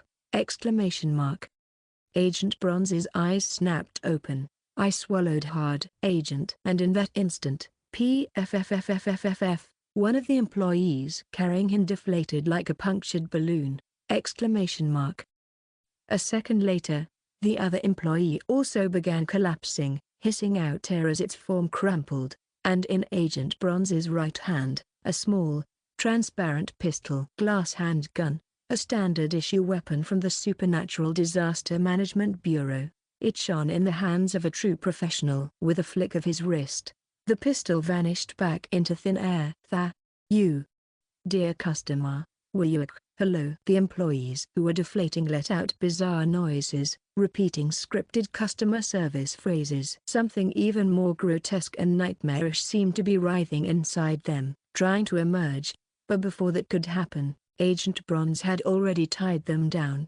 Binding rope, a standard-issue suppression item. In an instant, his hands moved, wrapping the two employees in thin, cord-like restraints. Then, as if subduing them completely, he sat down on top of them. Handling two employees like that, he made it look so effortless. They won't be able to make a commotion for at least 5 minutes. His skill was almost like a magic trick. It was hard to believe this was a man who had lost both his legs. Agent Grapes. Agent Bronze looked up at me with a faint smile, the eyes of someone who had already resolved themselves. You made it. I'm glad my endurance paid off. And who's this? His gaze shifted to Go Yeon-jun, one of the missing agents who entered earlier and survived. Go Yeon-jun lowered her head. You did well. I'm glad you're safe. Agent Bronze looked at me with a warm, almost resigned expression. It made me feel sick. Agent Grapes. He reached into the inside of his agent uniform. Take this. It's for escaping. A pair of shoelaces. They were woven with 5 colored threads. An intricate pattern with a strangely glossy texture. There are only 2, so the 2 of you can leave! Exclamation mark. Tie them onto your shoes. Take 3 steps forward, and you'll be instantly transported out of here. I involuntarily glanced at Agent Bronze's lower body. His missing legs. He couldn't walk. He couldn't use the escape item. For him, there had never been a choice. I'll look for another way. You, on the other hand, ensure your own safety. There's not much time left. Hurry. No, I could use nostalgia candy. If I gave one to Agent Bronze, he could escape right now. But, no. I clenched my fists so hard they turned white. I only have 3 left. If I used one to let him escape now, then what do I do with just 2 left? Of the 3 high schoolers I needed to save, 2 were unable to move on their own. Wouldn't it be better if Agent Bronze stayed to help? The calculations swirled in my mind, making my head pound. Was there another way? Something else? That's it. Agent. I pretended to retrieve something from my belongings, but in reality, I pulled out an item from within my tattoo. A small glass vial, glowing a fresh, leafy green. Daydream potion. Regeneration. Seed. Excellent. My lifeline. I subtly angled it away so that Go Yeon-jun wouldn't see the label, then discreetly showed it to Agent Bronze. Drink this. It's a regeneration item! Exclamation mark. Wait, it's fine. It's a verified item. I shot a quick glance at Go Yeon-jun before she could object. If my guess is correct, this wasn't just about making Agent Bronze's escape easier. This was an investment, a move that would yield even greater returns, a build-up toward my real goal. This is the right answer. A shiver ran down my spine with the satisfaction of finding the most optimal solution. Suppressing the instinctive fear of loss. Go Yeon-jun, though visibly unsettled, remained silent, but Agent Bronze didn't take the potion immediately. Instead, he studied my face, his expression unreadable. Was this made where you're from? Yes. I gave a small nod, forcing a smile. It's my last one. I know you might find it uncomfortable, but you need to take it. An unreadable flick across the agent's face. It was a clearly complicated expression. Impossible to discern whether it was a reaction born out of reluctance or anger. Then, with a sharp exhale, he reached out. Tack. A short sound as the vial landed in his hand. Without another word, he unsealed the potion and drank it in one gulp. 140, Chapter 140. Daydream Incorporated's ethics may be questionable, but the effectiveness of their potions was undeniable. Like magic! Exclamation mark. As soon as Agent Bronze drank the C-grade regeneration potion, flesh burst forth from the stumps of his severed thighs, rapidly reconstructing into the shape of fully restored legs. Go Yeon-jun swallowed hard. She had used the same potion on herself before, but this was her first time witnessing it in action. And she was in awe. I felt the same way. Seeing such a large area regenerate instantly, and it was only a C-grade potion. Didn't they say it costs about 10,000 points? It was an effect so overwhelming that anyone watching would be shocked and mesmerized. I unconsciously tried not to touch my right arm, which had been restored by nostalgia candy, as I continued watching the scene. Soon, Agent Bronze mechanically tested the movement of his legs. Then, standing up barefoot, he grabbed the binding rope that restrained the employees. Before lowering his head slightly, avoiding my gaze. "Thank you." "Yes." As if she couldn't hold back any longer, Go Yeon-jun muttered under her breath. "You could afford to be a little more grateful." "Ah, what do you? Let's talk outside." Hurriedly, I cut off their conversation and suggested returning to the base camp that Agent Bronze had set up, but the binding rope began to tremble! The two deflated employees, who had been subdued with holes in their forms, started to twitch. And over there, the door to the staff-only area we had come from. Do-do-do-do-do-do. A heavy, repetitive thudding sound rang out. Then, with an ear-piercing creak, the metal door burst open, and employees poured out!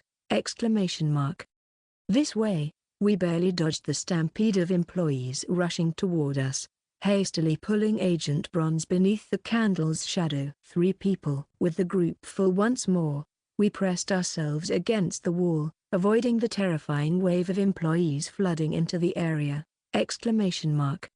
"We'll be fine. We're inside the candle's range." Agent Bronze glanced at the candle in Go Yeon-jun's hands. "Is that originally yours, too?" "Yes." I deliberately lowered my voice as I looked back at Agent Bronze. I told them I got it from you, so, I'd appreciate it if you could go along with that." Agent Bronze gave a slight nod. He's cooperative. Even though he knew the item came from Daydream Incorporated, he wasn't questioning it. It seemed like giving him the regeneration potion had earned some goodwill. Squeak squeak squeak squeak squeak squeak squeak squeak squeak squeak squeak squeak. Damn it, I can't even think straight. The number of employees kept growing, their presence suffocating. Go Yeon-jun backed away instinctively, her ears turning pale. The binding rope lost its effect. The 2 distorted employees who had been shot with the glass handgun began grotesquely oozing out of their restraints, and the other employees that had poured out surrounded them, circling frantically, like a bizarre ritual. Their arms were crushed under the weight of the swarm, heads flattened, but then popped back up, reshaping unnaturally. It looked like some kind of bizarre ritual. It looks like they're looking for the person who harmed an employee. If you harm an employee in this mart, and they see it happen, they'll hunt you down until you're caught! Yet he shot them without hesitation and sat on top of them. Agent Bronze's expression hardened. I figured this would be my last mission anyway, so I was prepared to handle the consequences. Go Yeon-jun seemed ready to argue again, but held back. "Let's move. Now." "Yes." We hurried away from the disturbing ritual-like gathering. Still, the relentless squeaking sounds echoed behind us. An unsettling, high-pitched noise. I looked down at the floor. Then at Agent Bronze's bare feet against the cold mud tiles. "Agent, do you have spare shoes?" "In the camping section." "Okay." I checked my wristwatch for the time. Luckily, we had found Agent Bronze fairly quickly. At most, 2 or 3 hours should have passed. Even if I accounted for some distortion in my perception of time, it should still be around evening. Maybe around 1900 hours. At least, that's what I thought. Until I looked at my watch. 09:04, 9 o'clock, in the morning! I looked again, but the time was still exactly 10 hours off from my estimate. It obviously wasn't the past, which meant ... It's the next morning. The time is acting strange. And at that moment, I realized it. Agent Grape's time does not flow consistently in the staff-only area of this supermarket. So that's why the layout felt nonsensical, like spaces were stitched together without logic. It wasn't just confusing, It was designed to be terrifying. A horror cliché. Maybe it had been mentioned in their manual, but it was such a common phenomenon that I must not have paid attention. But that wasn't the issue now. How long have the kids been alone? To make matters worse, Agent Bronze muttered grimly. 9 o'clock. Yes, let's move as quickly as possible. The barrier I set up in the store doesn't have much time left! Exclamation mark. We sprinted toward the camping section, almost at full speed. The fact that we didn't drop the candle was a miracle. And we were just in time. The high schoolers were on the verge of fleeing. They're not coming back. And something's wrong right now. That's damn it. The agents hadn't returned for over a day, and the store had been filled with the relentless sounds of moving employees. Understandably, the students had panicked and were preparing to escape to another floor. They had been desperately debating how to transport their catatonic friend, whether to leave him behind, and what to do next. But the moment they saw us, they collapsed on the spot. Agent, this was a nightmare. We led the high schoolers, who were simultaneously crying in relief and yelling at us for being so late, back toward the center of the camping section.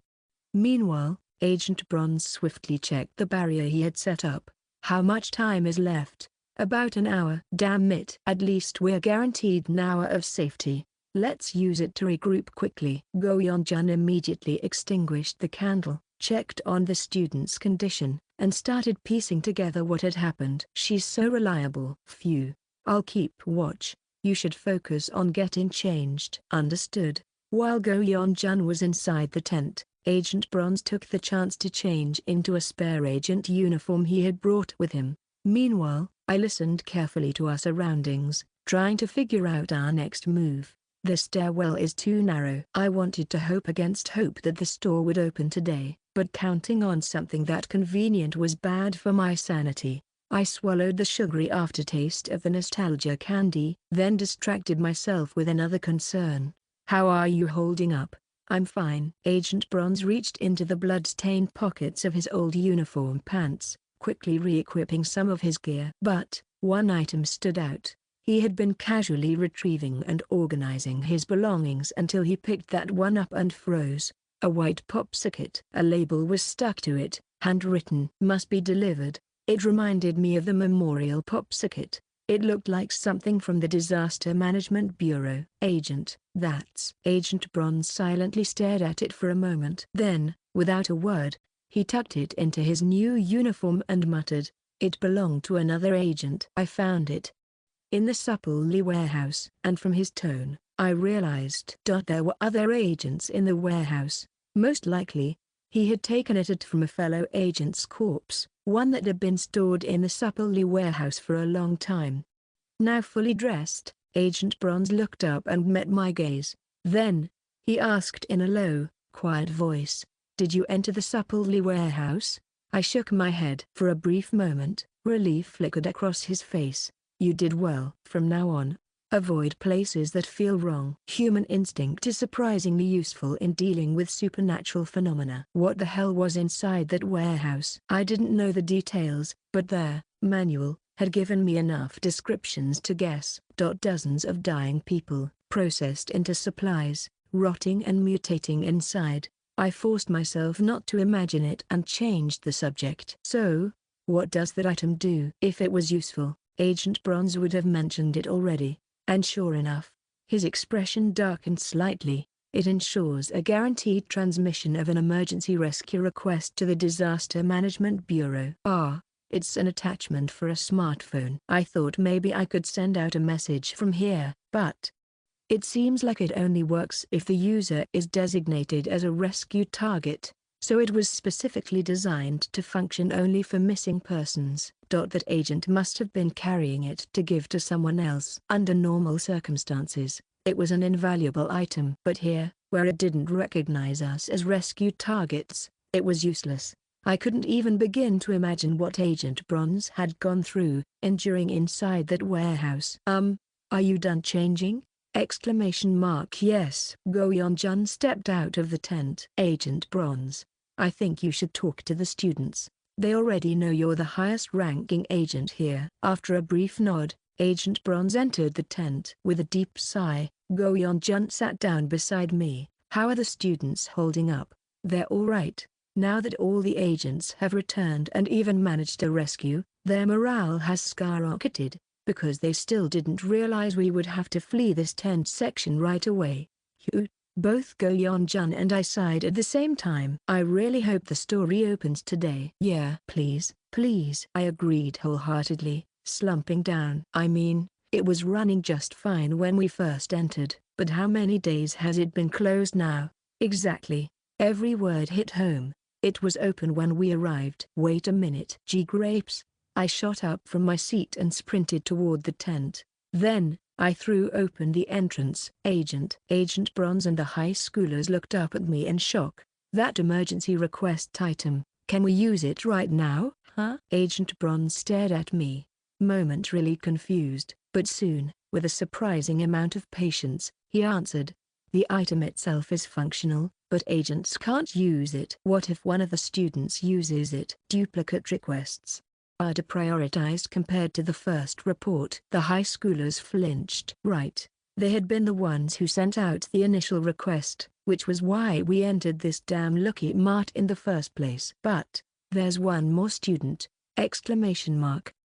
I thought of the student still lying blankly in the other tent, the friend of these high schoolers, the one Agent Bronze had found. The missing person who had never sent a rescue request to the Disaster Management Bureau. Calm yourself, Agent. Agent Bronze spoke gently, as if trying to steady me. This device only allows for a 33-character message, and detailed explanations are impossible. That's fine. I wasn't planning to explain our situation with it. The student can request rescue however they see fit.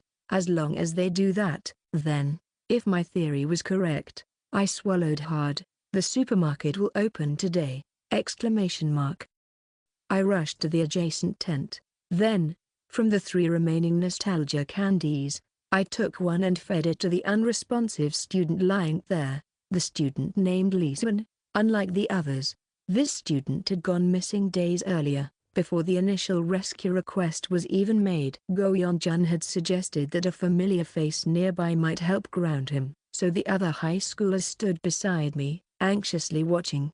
I tore open the wrapper and placed the nostalgia candy into Leeson's mouth. Son, are you okay? Drip, drip. Tears streamed down his face, and then, he started sobbing. You up, hick. It's okay, it's okay. The high schoolers rushed in, hugging him tightly. Nostalgia candy restored a person's body and mind to their peak condition, but it didn't erase their painful memories. I stood back and let them help him recover, checking the time. 09:22, and then, when we couldn't afford to wait any longer, 09:43. I finally spoke. Student Leeson, hick. Yes. To be honest with you, to get out of here faster, we need your help. I handed him the smartphone with the emergency request attachment. Write down your name and ID, then type Lucky Mart and send the rescue request. Please. With trembling hands, the student took the phone, and then, he frantically started typing. Help me please, I'm trapped in Lucky Mart Alive District please. It was a message filled with pure desperation.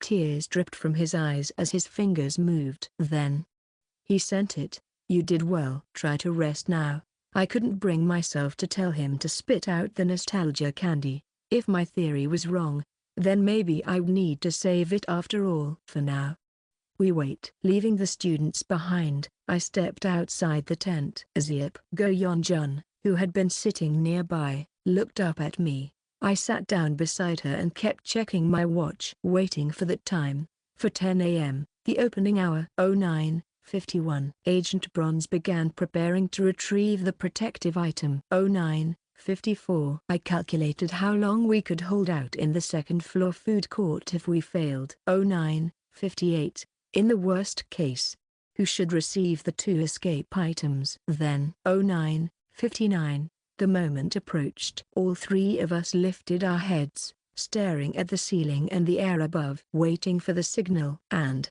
10:00 time was up. Agent Grapes, are you Alri? Na na na na, na na na na na na, na na na, exclamation mark. A chime-like melody suddenly filled the store. Lucky Mart stores are now open. We welcome our valued customers with bright smiles today. A cheerful announcement. The familiar store jingle played without distortion, ringing through the mart loud and clear. Flicker, flicker, flicker. Bright fluorescent lights flickered on. Sunlight began streaming through the glass windows, and the grotesque employees vanished as if rewinding. With an eerie, creaking noise, they were sucked back into the staff-only area, disappearing through the gaping metal doors. Thud. The doors slammed shut. Every single one of them was gone. Not a single trace left behind. The supermarket had finally reopened.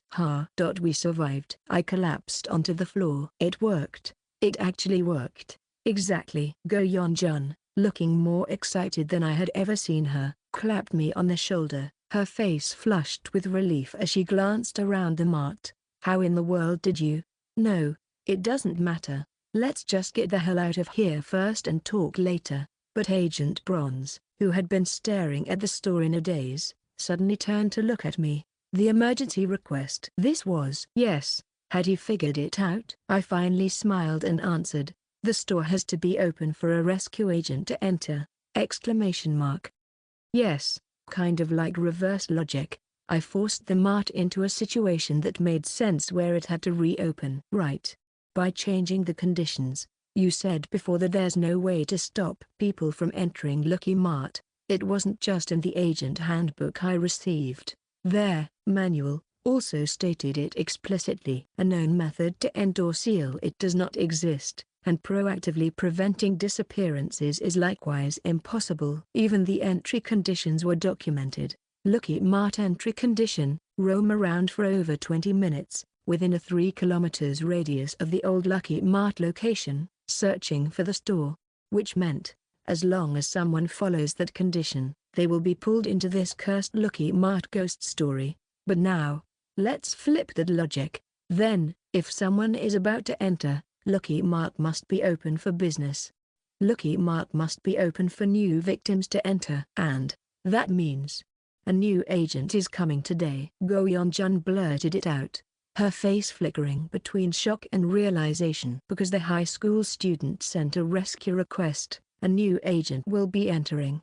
Correct. So, if the Disaster Management Bureau had received that request and sent someone. Yes. Today, the store had no choice but to open. I smiled. Go Yeon-jun briefly smiled along, but then, confusion settled into her expression.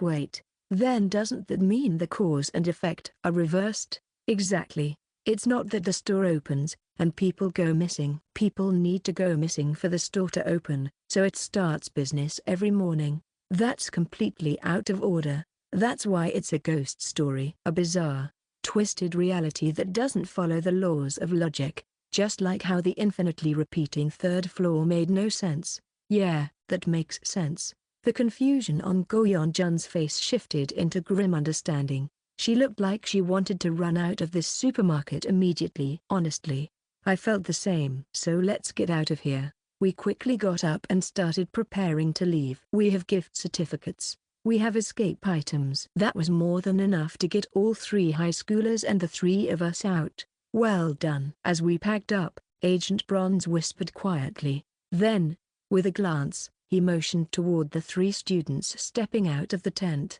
faces lit with hope.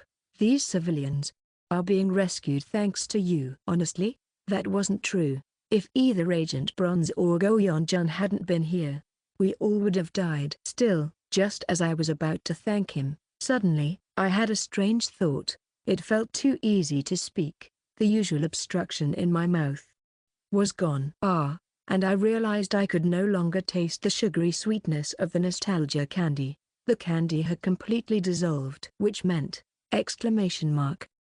Agent, agonizing pain exploded from the right side of my body. 141, Chapter 141, Nostalgia candy restores me to my prime condition. In other words, that version of me is still me. It doesn't make me smarter or stronger than I actually am. Relying too much on the state it provides and letting my guard down is dangerous. I knew that. I clenched my teeth as agony erupted from my right arm, or rather, The empty space where my right arm used to be. I had missed the timing to take another dose. God damn it. I got careless. With our safe zone about to disappear in less than an hour, and the sudden breakthrough that allowed us to reopen the supermarket, I had gotten distracted.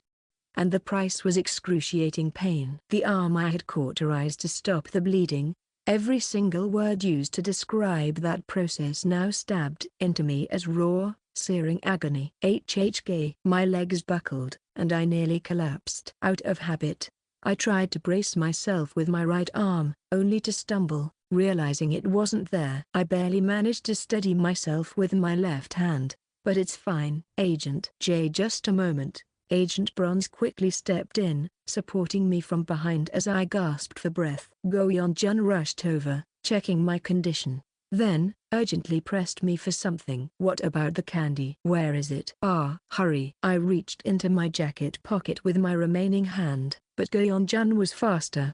She dug into my pocket, snatched out the candy, and ripped open the wrapper. All I have to do is eat that.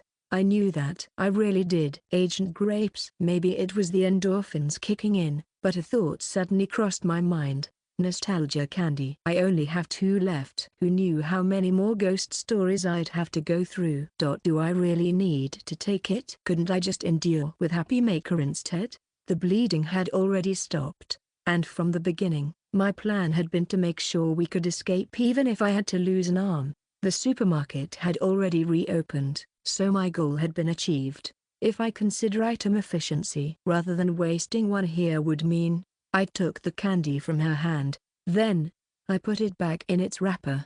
What are you?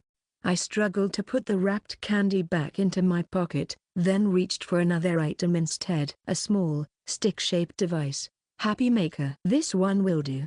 Okay. I moved to inject it, only to realize something. I couldn't roll up my sleeve to expose my skin because I had no sleeve left to roll up. Agent, I'm sorry, but could you inject this for me? It's a painkiller. But the way Agent Bronze's expression hardened told me that he knew exactly where this item came from. Delusion home shopping.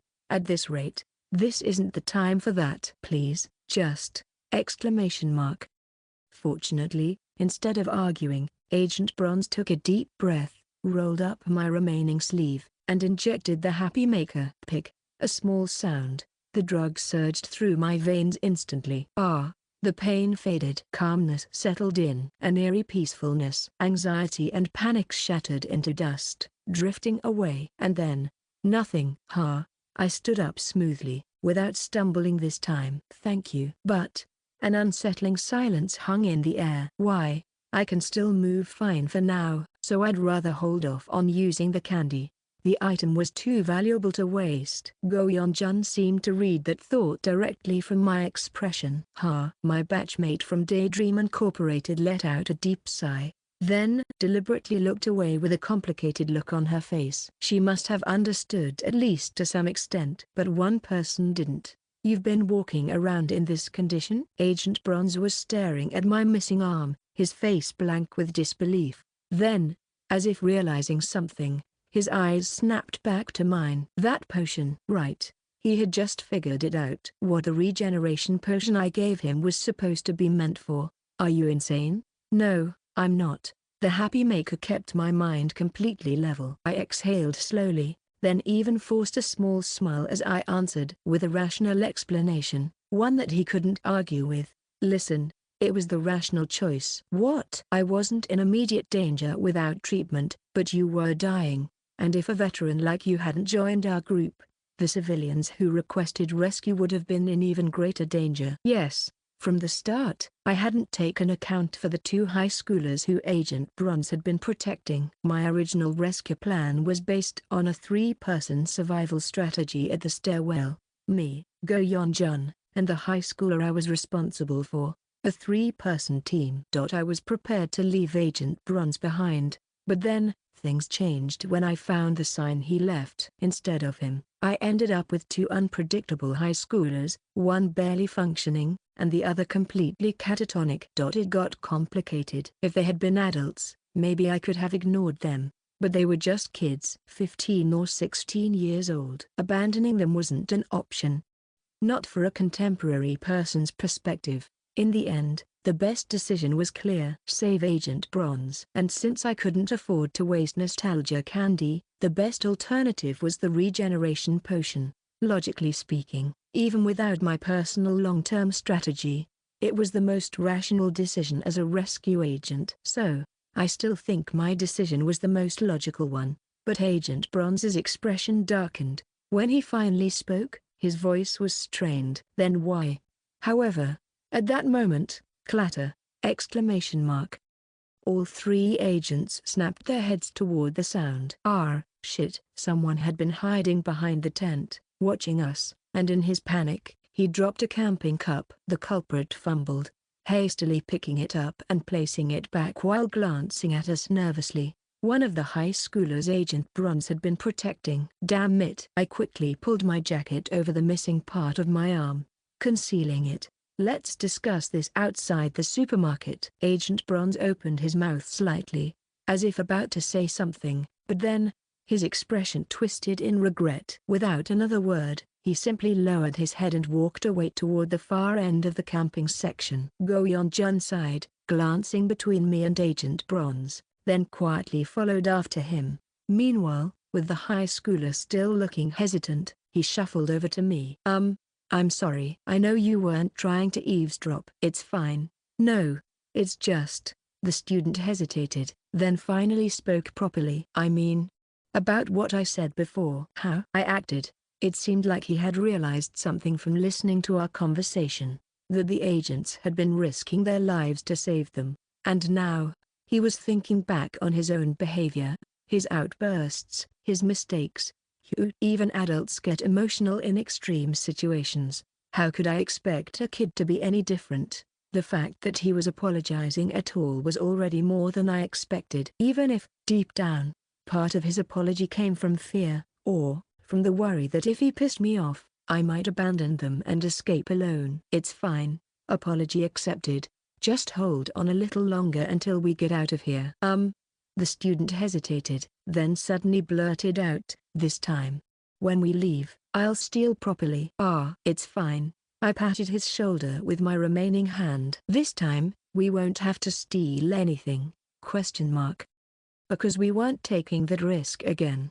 The student looked a little confused but nodded, then quietly returned to his friends. For a moment, I was left alone. It felt a bit awkward. Maybe I had gotten too used to having a friend who completely understood my thought process. But regardless, now, only the final steps remained. And, this part. Even with a larger group, we have two different escape methods. We can get out. I reached inside my jacket and pulled out the most carefully guarded items in my possession. 2 white envelopes. Gift certificates. Then, I sat down quietly and went over my final plan one more time, until everyone was ready. After a while. You both have the candy in your mouths, right? Yes, we both do. Good. I checked on the high schoolers as they looked out for each other, then turned to the agents, the two of them, who had meticulously restored the camping section to its original state, met my gaze with tense expressions. All the briefings were done.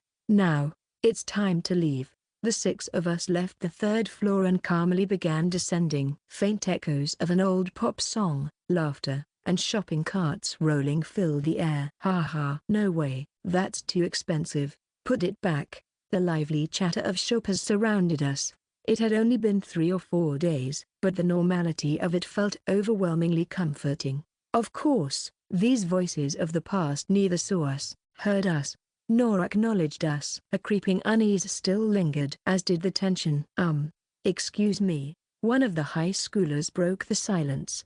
Behind us. I warned him quietly, nudging him forward. I had already seen what he saw.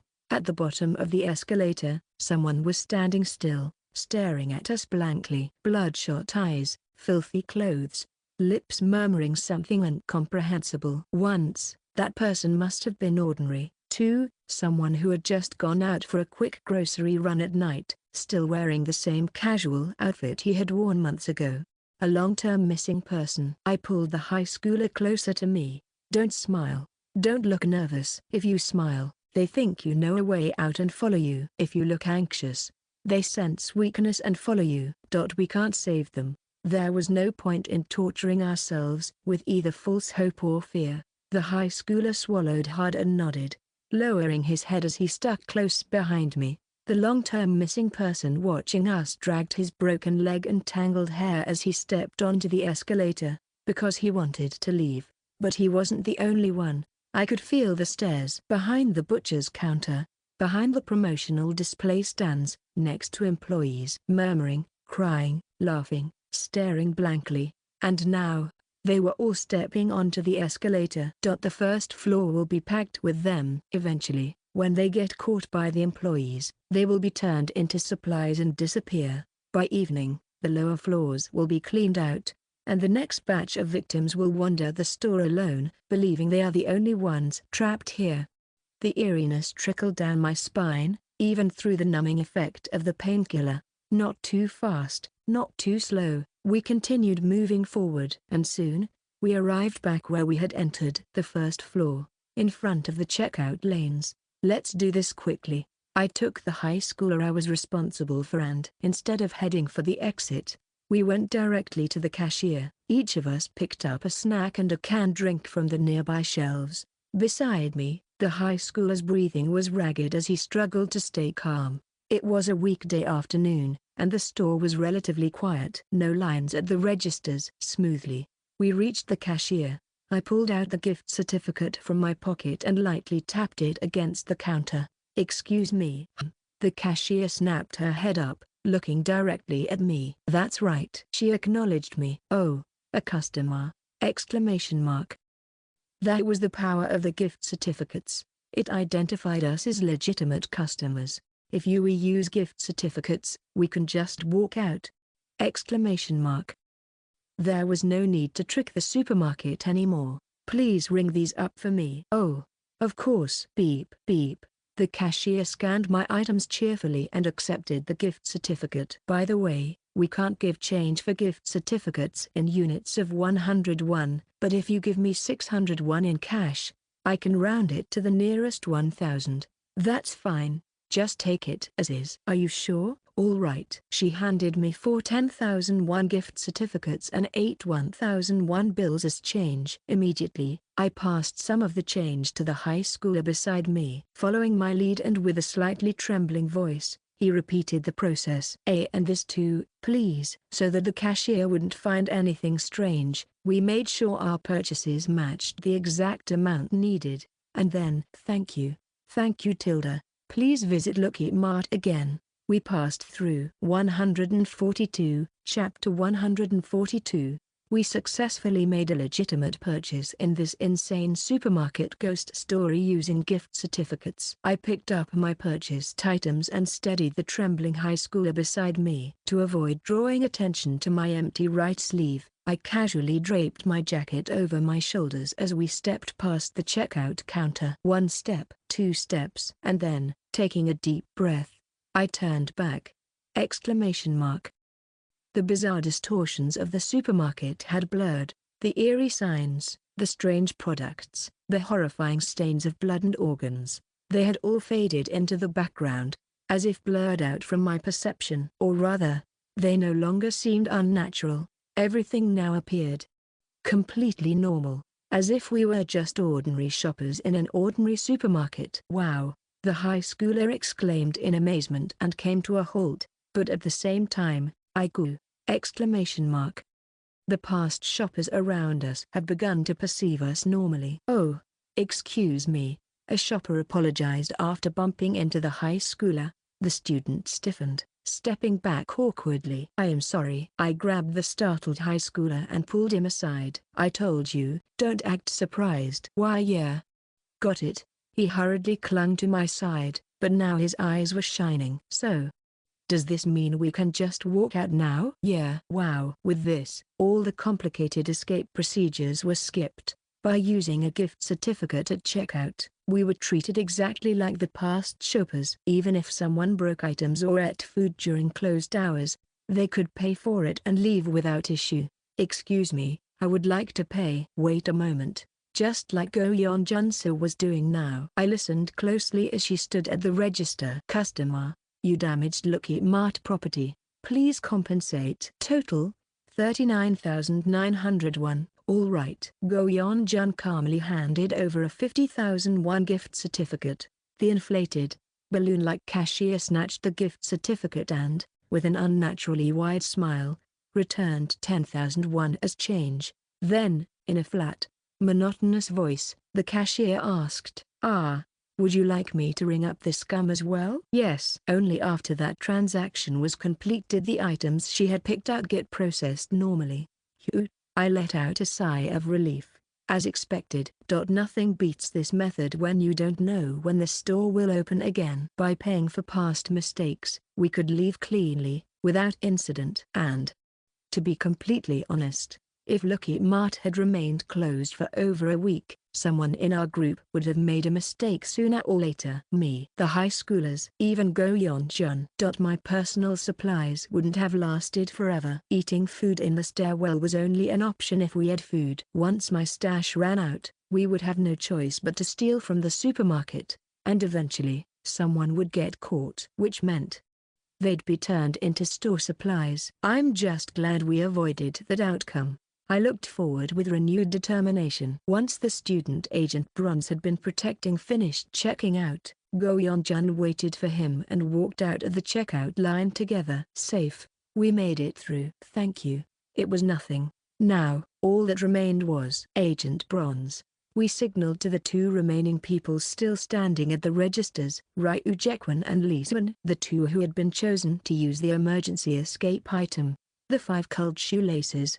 Agent Bronze, you most likely wouldn't be able to leave using a gift certificate within the 100,001 limit, and it's best if that student leaves with you, the one who went missing first. Agent Bronze had already been processed as store supplies. The cost of restoring him through normal checkout was far beyond 100,001, making it impossible for him to leave that way. And as for Lee Seon, he was the earliest victim of this ghost story, meaning he was the second person confirmed for emergency escape. Among us, he had been missing the longest, and we had no way of knowing how much debt he had accrued to the supermarket. On top of that, without the nostalgia candy, he could barely move due to the sheer mental shock. Not like we could steal that item anyway. Whether the shoelaces' spiritual power had been used or not could be tracked by the Dokkaebi workshop, which meant it was better to use it wisely.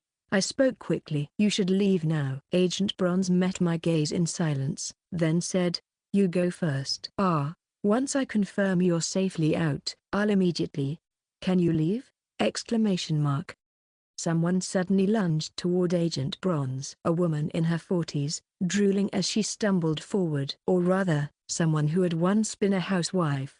She was contaminated. Her eyes had become unnatural, and instead of arms, her sleeves ended in mannequin hands. A long-term missing person. You can get out? You're talking to them? Ha ha ha. Let's go out. Let's go. You are Art Tilda. She had realized Agent Bronze was with us. I thought we could just check out and leave without an issue. Causing a commotion with normal shoppers would draw in employees, which usually prevented the missing persons from interfering. But that assumption had been too logical. Once someone is corrupted by the ghost story, their desires can become twisted. For example, a single-minded, obsessive urge to escape. I wanna leave too. I wanna leave too. Give me the gift certificate. The surrounding shoppers turned to look. The cashier's gaze fell on us. Customer, you have damaged Lucky Mart property. Compensation required. Total: 5,208,241. No, this can't happen. At the very least, if we had to run, we could leave these people behind, but those two couldn't get caught. I dashed back into the store, blocking the cashier's view as I shouted, "Go, now!" Without hesitation, Agent Bronze subdued the missing woman, pushing her aside just long enough to grab the high schooler and tie the shoelaces. Then, 3 steps. Ha! Scary. Let me leave. Pay compensation. With panicked screams and the cashier's distorted voice as the backdrop, the two of them vanished, as if they had been erased from existence. Phase 1 escape. Ryu Jaekwon, Lee Seon, success. But we had no time to catch our breath. Can you leave? I wanna go too. They have money. With attention drawn, other long-term missing persons began to mutter, emerging from behind displays, escalators, and restroom corners. I sprinted toward the counter, yelling, "The candle! The candle!" Go Yeon-jun had already drawn it, pulling the high schoolers behind her. "Get out!" The three of them ran toward the exit. Then Go Yeon-jun shoved only the two high schoolers through the glass doors. The moment they stepped outside, they vanished. Phase 2 escape. Jang Minzio, Hyeon Jae-hoon, success. They had returned. Then, Go Yeon-jun bolted back inside. "Noru." "Grapes." "Whatever you're doing." She frantically waved at me while gripping the candle. I rushed into the glow of the flame, but by now, the storefront and checkout area had turned into pure chaos. More long-term missing persons were appearing, whispering, approaching, and the employees had begun reacting to the strange situation, turning toward us, ready to confiscate more supplies. Get out now. I really wanted to, but this was the moment I had been waiting for, the moment where only two people remained, a spy and an insider. Wait, just a moment. What now? I reached into my pocket and pulled out the remaining gift certificates. Let's use up the rest of the gift certificates before we go! Exclamation mark. I quickly stepped back inside the checkout area. From the moment I realized we'd have leftover balance, I had been planning for this. The strange products sold in this supermarket, just like how I had obtained items from the Death Lane and the Alien Shop ghost stories. This was still a supermarket ghost story. That meant there had to be peculiar, abnormal items hidden among the shelves, but among them, there must be useful ones. After all, that's what made it interesting. And those items couldn't be obtained by stealing from the past shoppers, since they were merely repeating their previous actions. All their purchases were just ordinary household goods, which meant I had to find them and purchase them myself. I need to find them fast, before the people who had already escaped started questioning things, and before I get caught up in the chaos. Hurry! I frantically scanned the store. Since it was May, the Children's Day event section on the first floor was packed with toys, and that actually made it easier to find the strange products. They appeared blurred, almost as if intentionally hidden from perception. The special edition products of the Lucky Mart ghost story. I saw a train model, a donut float, a clay set, but I didn't pick them up. Something safe. I didn't want to take unnecessary risks. If possible, I wanted an item I had already read about in the exploration logs of this supermarket's ghost story. The problem was that most of the descriptions I remembered were only a few words long, and it wouldn't be easy to match them with the exact products. Identify it. I clenched my teeth and searched both my memory and the shelves at the same time. If I could find something I already knew about. Wait. That one. I spotted an event display piled with plush toys, and among them, some were blurred. I stepped closer and focused past the distortion to get a better look. A white lizard plushie, the exact same one that had been sitting on Section Chief Lee Jae-yeon's desk in D-Squad's office. Exclamation mark. I grabbed the plushie. Have you chosen? Yeah. What about you? Yeon-jun said. Go Yeon-jun nodded. She was holding a small item in her hand. Let's go. We rushed back to the checkout counter, each clutching our chosen items. Behind us, the long-term missing persons were being turned into store supplies. The amounts demanded of them were so absurdly high that they weren't even worth considering. Total comes to 28,001. In the blink of an eye, we had checked out our items and gasped for breath as we hurried toward the exit. If the bureau doesn't ask, let's just not mention this. Agreed. Thank you. Rather than testing the last bit of Go Yeon-jun's patience, I obediently ran alongside her toward the supermarket entrance. I'm putting out the candle. Yes. And then, we pushed open the exit doors. Maybe it was because we had been trapped inside for days, but my stomach churned. I kept second-guessing whether I had made a mistake somewhere.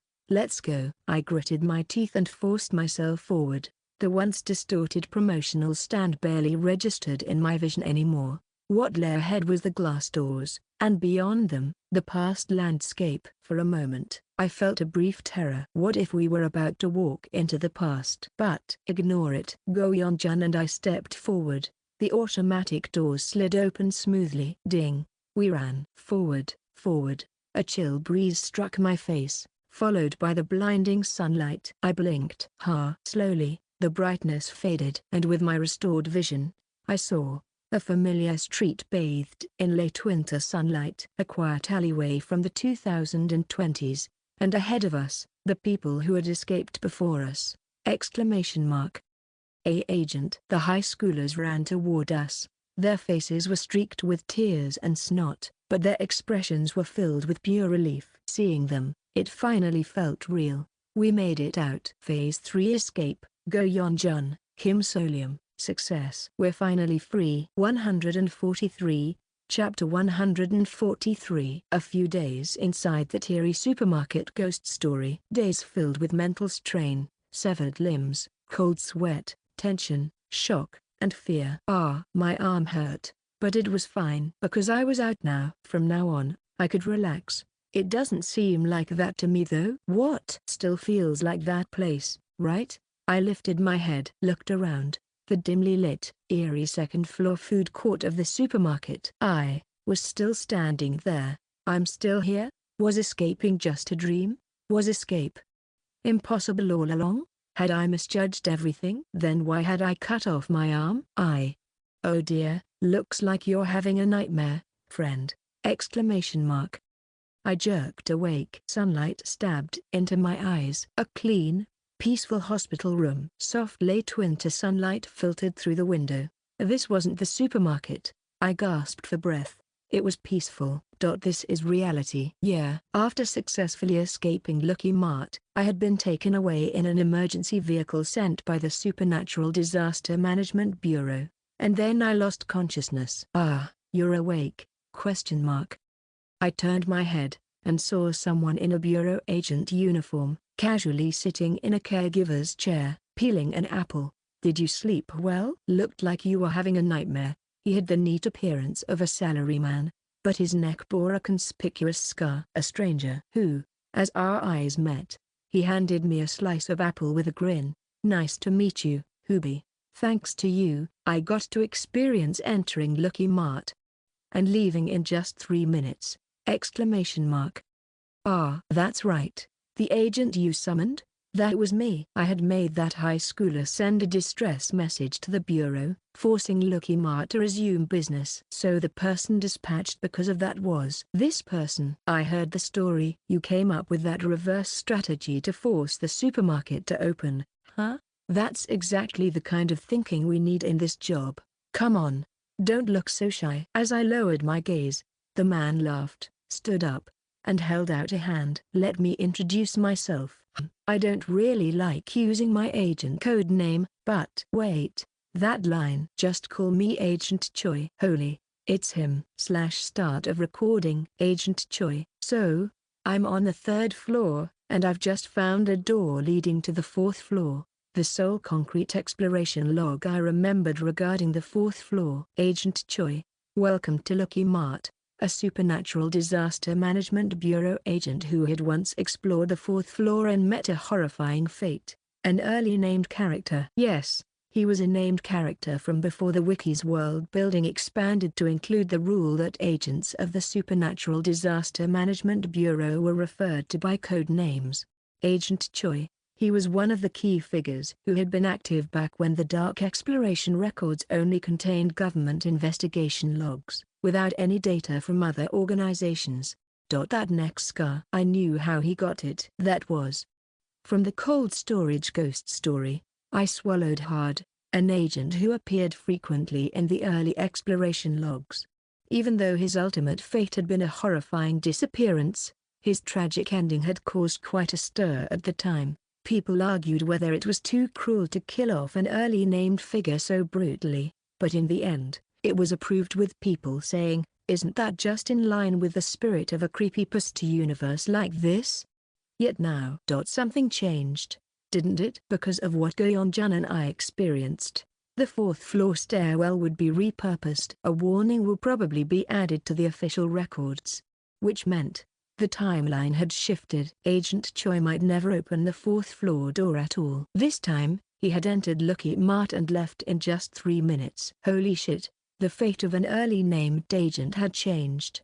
A strange, indescribable feeling washed over me as I looked at him. Then, belatedly, I managed to respond. Yes, Agent Choi. You can call me Choi-san B, you know. He winked playfully. However, as he glanced at my severed right arm, his smile faltered slightly, but he still kept his cheerful demeanor. Don't worry about your arm. We'll take care of everything. For now, just rest. No wait, hold on. Suddenly, he swung open the hospital room door and pushed someone inside. Agent Bronze. He seemed to have tidied up his appearance and was dressed in casual clothes instead of his agent uniform, but for some reason, his complexion didn't look too good.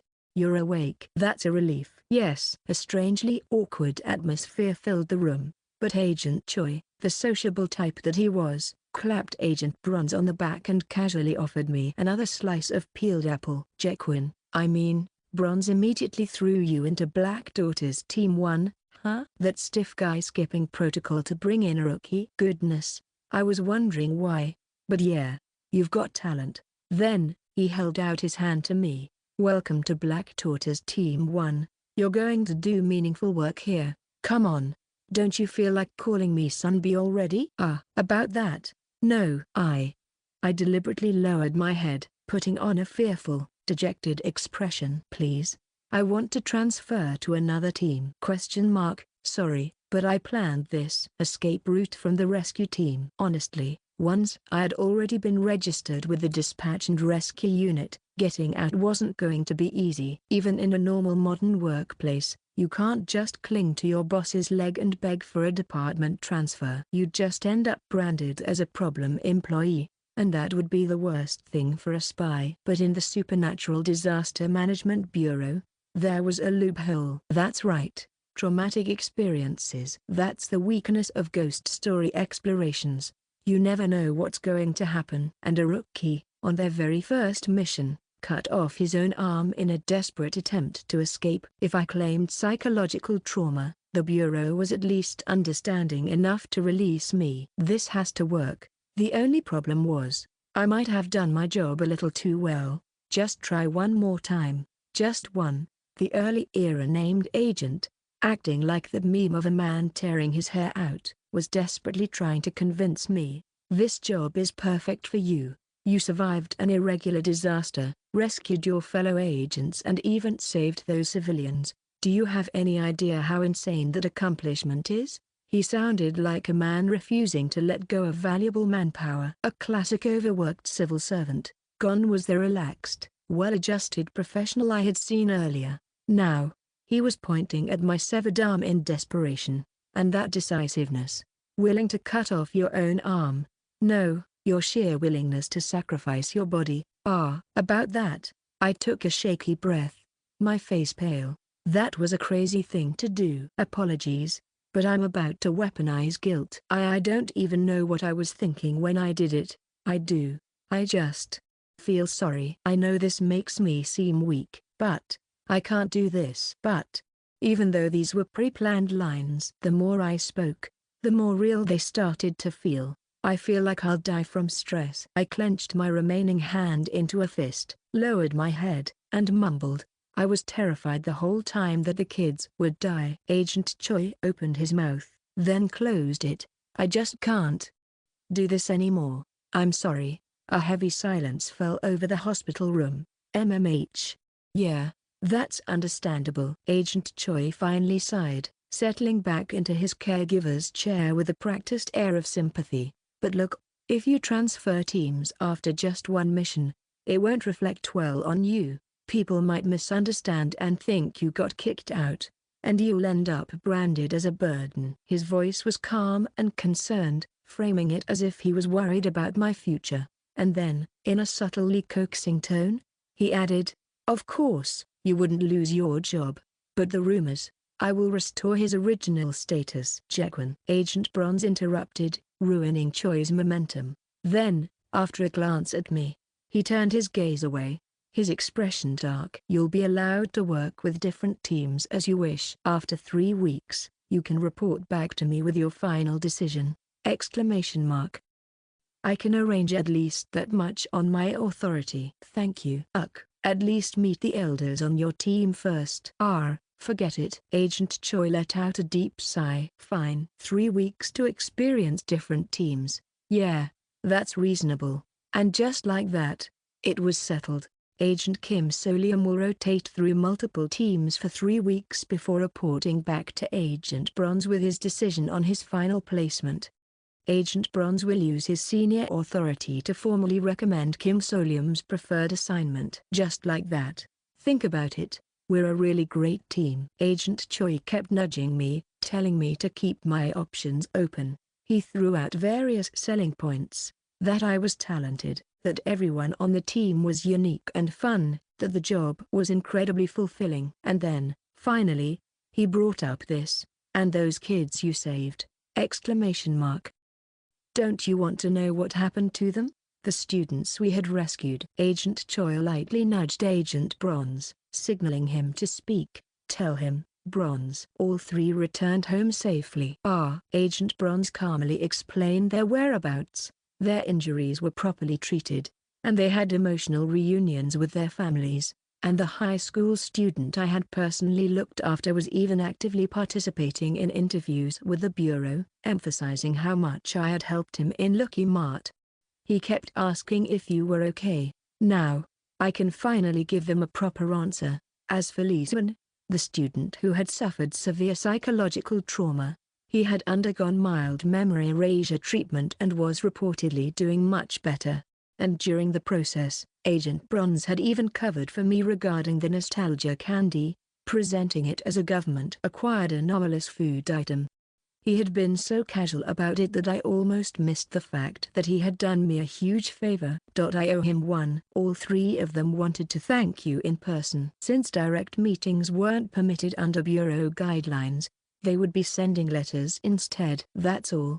It seemed like everything had wrapped up well. Even Go Yeon-jun and the agent you saved is recovering. She'll be back on duty soon. I see. I let out a deep breath and leaned my head against the bed. And without even realizing it, I savored the moment. Everyone's safe. Everyone made it out alive. Feels good, doesn't it? Yeah, I figured. This job suits you. Agent Choi grinned right before Bronze shoved him toward the door. Jaekwon's trying to kill me. For now, just rest. Don't worry about anything else. Yes, sir. Still seated, I bowed my head toward Agent Bronze. Thank you for being so considerate. It's nothing. His expression was complicated as he looked at me, but in the end, he simply turned toward the door. That rookie really belongs in Black Tortoise Team 1. Seeing Agent Bronze's piercing glare, Agent Choi finally shut up. And with that, the 2 left the hospital room. Kachak. Phew. It was over. I let out a deep sigh of relief and sank back into the bed. Escape from the dispatch and rescue unit. Success. A perfect outcome. But feels weird. Both the missing arm and my dynamic with Agent Bronze. He's been looking out for me, but I get the feeling he's also kind of hurt. Still, at least I was definitely no longer under suspicion as a spy. I stretched deliberately, trying not to think about the pain of my missing right arm. And as I did, one particular sentence resurfaced in my mind. Don't worry about your arm. We'll take care of everything. Take care of it. I recalled the various options the Bureau had for handling agents with missing limbs, including the most impressive and exciting one. Well, even if that's too expensive, they won't just leave me like this. And more than that, before the Bureau could take care of it for me, I had a chance to secure an alternative method myself. I reached toward the bedside table and retrieved my phone. Then, I checked a message I had received last night. Consultation appointment. See you this Friday, Mr. Solium. It was time for my first report on the spy network to Director Ho. But this meeting wasn't just about delivering a report. I need to extract as much as I can from him. Director, I'd like to file for workers' compensation! Exclamation mark. 144. Chapter 144. A cozy and warm atmosphere filled the Fox Counseling office. In front of the nameplate that read "Closed today," at a table in a waiting area that resembled a hallway, Director Ho was waiting for me, and the moment I greeted him politely and sat down across the table, the first thing out of his mouth was this. "So, you want to file for workers' compensation?" "Yes, sir." I confidently brought out the empty sleeve where my right arm should have been and displayed it on the table. I was forced to cut off my arm during my very first mission with the Supernatural Disaster Management Bureau. If Director Ho had any sense, he'd remember it too. "It'll be much more comfortable for you." He was the one who introduced this spy job to me, all the while saying that there were better working conditions and safer assignments. But after crawling through Daydream Incorporated for over half a year and extracting 2A-grade solutions without a scratch, I lost one of my limbs just 3 days after becoming a civil servant. This is basically fraud. Of course, I was prepared for the possibility that he might try to spin it as bad luck on my part, or a lack of competence. "Oh dear, of course we should take care of that!" Exclamation mark. Director Ho's face crumpled with concern as he nodded. "That must have been incredibly painful for you, Solium Nim. Then, would it be correct to assume you need a regenerative potion from Daydream Incorporated?" "Exactly as you say, sir. Of course, I'd love to give you as much potion as you want right away, Solium Nim. But I'm just a little worried whether you'll be able to manage it." "Sorry?" Director Ho glanced at the empty space where my arm used to be. "If your arm suddenly reappears, there won't even be any room to make excuses to the Bureau, right? It might cause some issues for you. And I'm sure the Bureau must have its own procedures for handling lost limbs, so is there a particularly urgent reason why you'd want Daydream Incorporated's regenerative potion?" He trailed off with a worried expression, then caught himself and clasped his hands together. I suppose I may be overthinking this. I'm sure you have a brilliant plan in mind, Solium Nim." "Yes.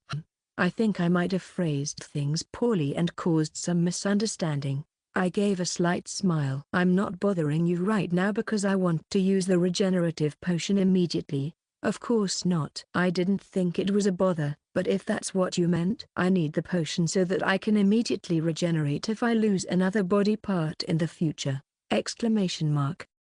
The Supernatural Disaster Management Bureau fundamentally operates with one-man teams. So I figured, if I regenerate before I report back from the ghost story site, it'll all go without a hitch. How's that? I also heard that if your injuries reach an unmanageable level, they strongly recommend retirement. So it's also meant to prevent that outcome. Of course, if it's too difficult for the company to provide it right now, I'll hold out as best I can. Now, if Director Ho were going to turn me down by saying the company's in dire straits, there's no way he'd do that. If he were going to refuse, he'd either start saying regretful things and hemming and hawing, or he'd abruptly switch tactics and try to assert dominance by pulling rank.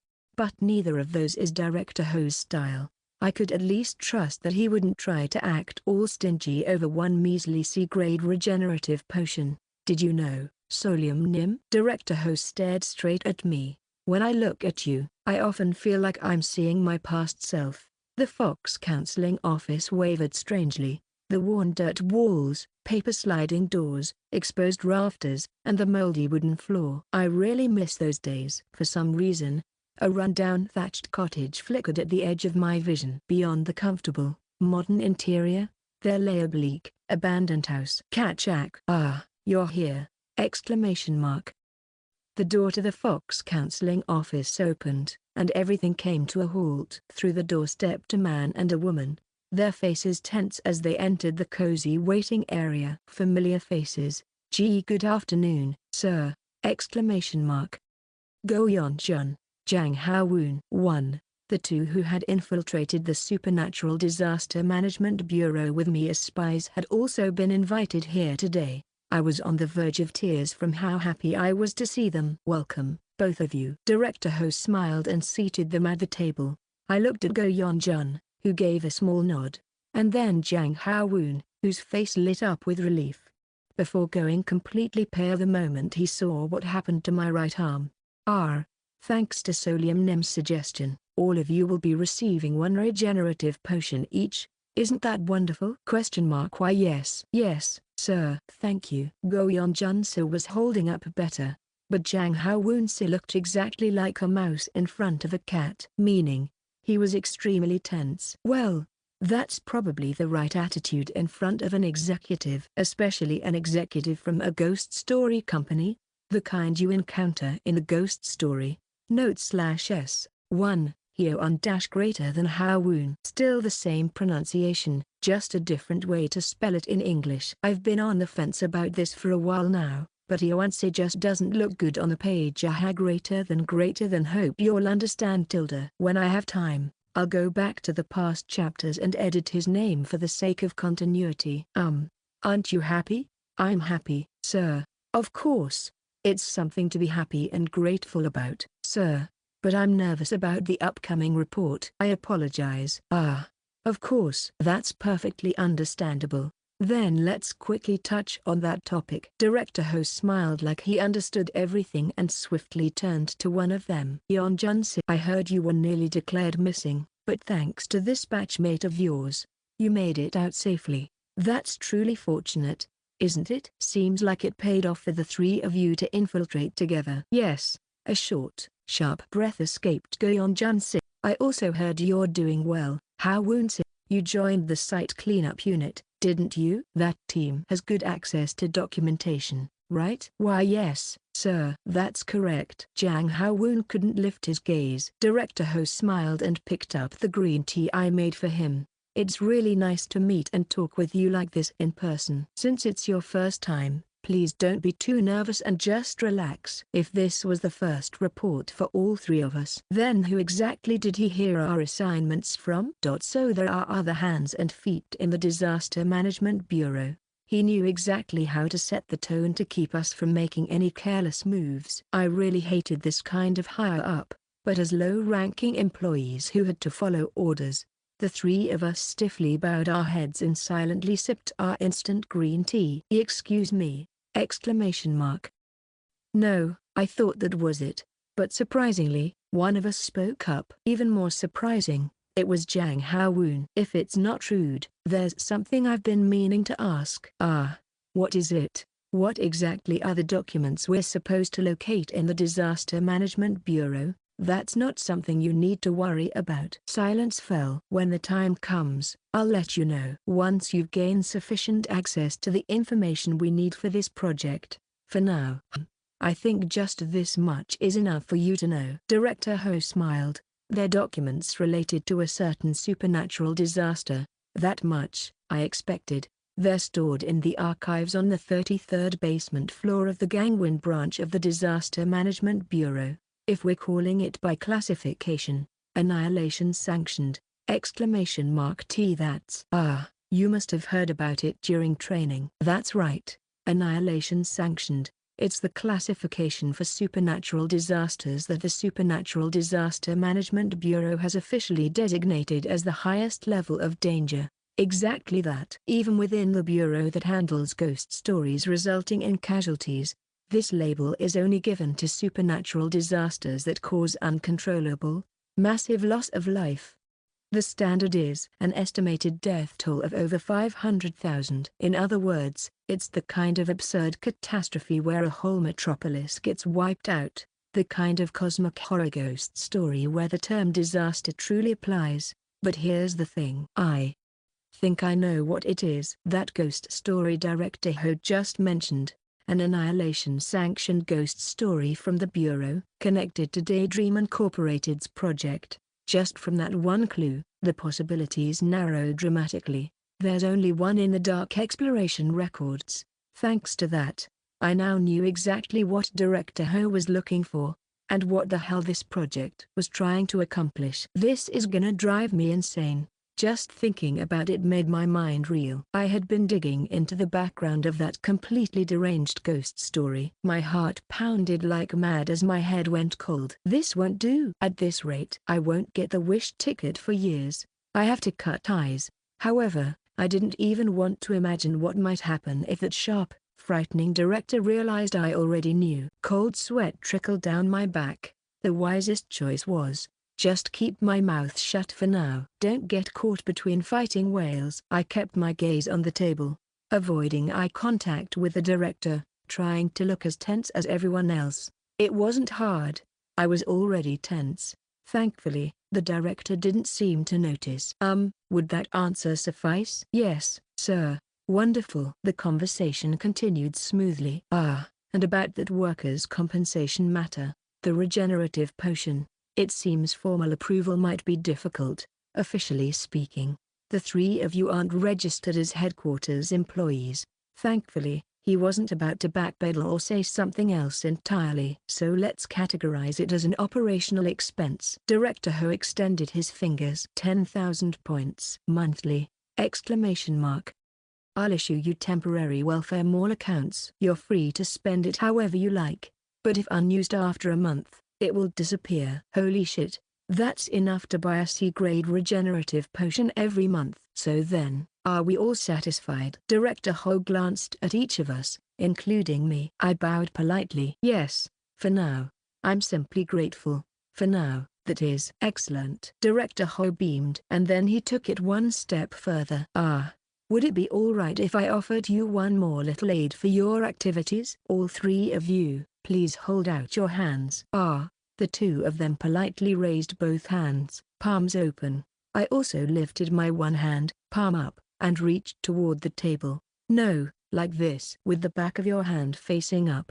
The moment we adjusted the position. That's right. Something began to form across the backs of our hands. Exclamation mark.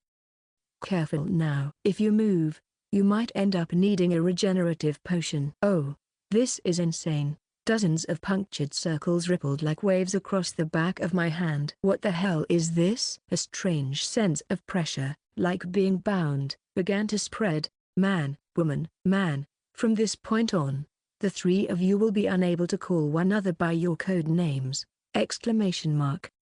If there are any watching eyes, you will not be able to share any information that hints at your true identities. Thump, thump. Should you attempt to break this, you will be punished. Something round struck the back of my hand, as if burrowing into it. The pulse spread from the hand across my entire body, and then, it vanished. Without a trace, the three spies, drenched in cold sweat, pulled their hands away from the table.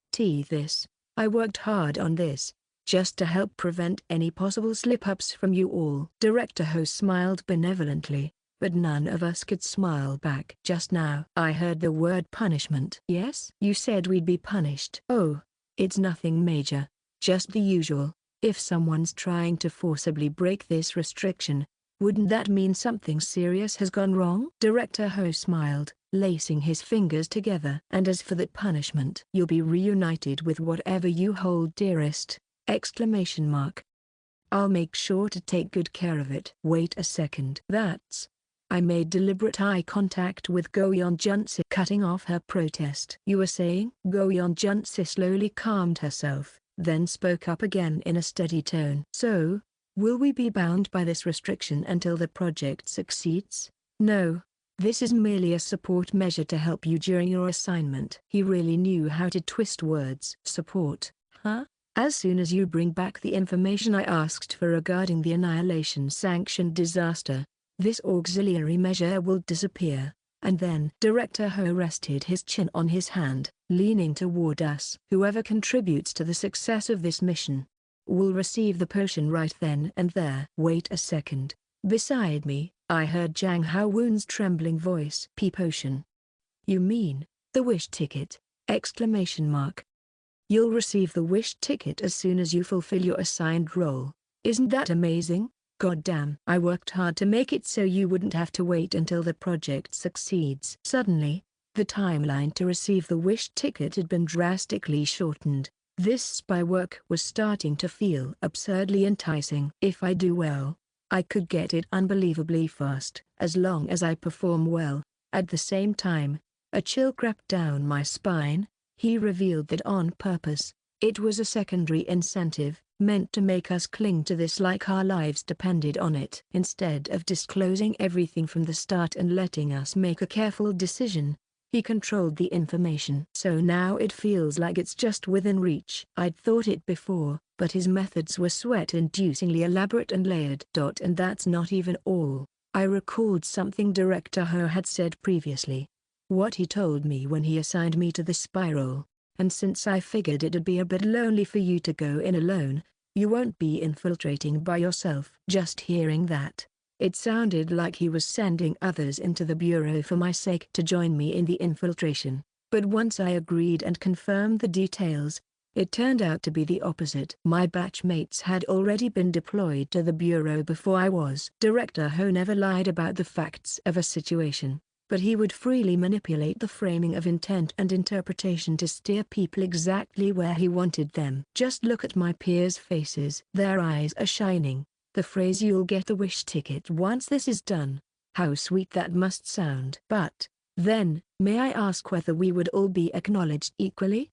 Now's not the time to miss the details. If we contribute in the delivery of the documents, will we all receive a wish ticket potion? Ah, of course. Then, will you be the one to determine whether we contributed properly? Director Ho locked eyes with me for a brief moment, then smiled again. I'll trust your report. Of course. Thank you. With that, I prevented the situation where Director Ho might deny the group's joint effort and designate only one MVP to skimp out on distributing the wish ticket potion.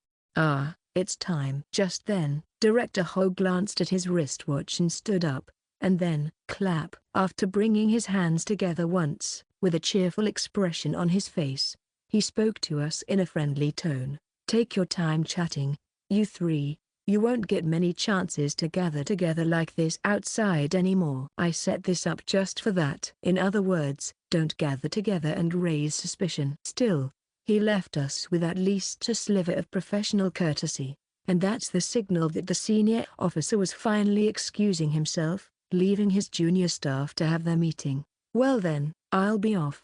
He waved, beamed as he left us with the parting words that he'd try to arrange for more chances to meet in the future. We hurriedly stood from the table and bowed. You didn't have to stand, but thank you. He walked all the way to the counseling room door, and just as he grabbed the doorknob, he turned back as if something had occurred to him. Our eyes met. Director Ho gave a subtle nod toward the silver ring on my left hand's finger. The silver ring, my mental protection item. That thing. It's completely worn down, you know. Exclamation mark.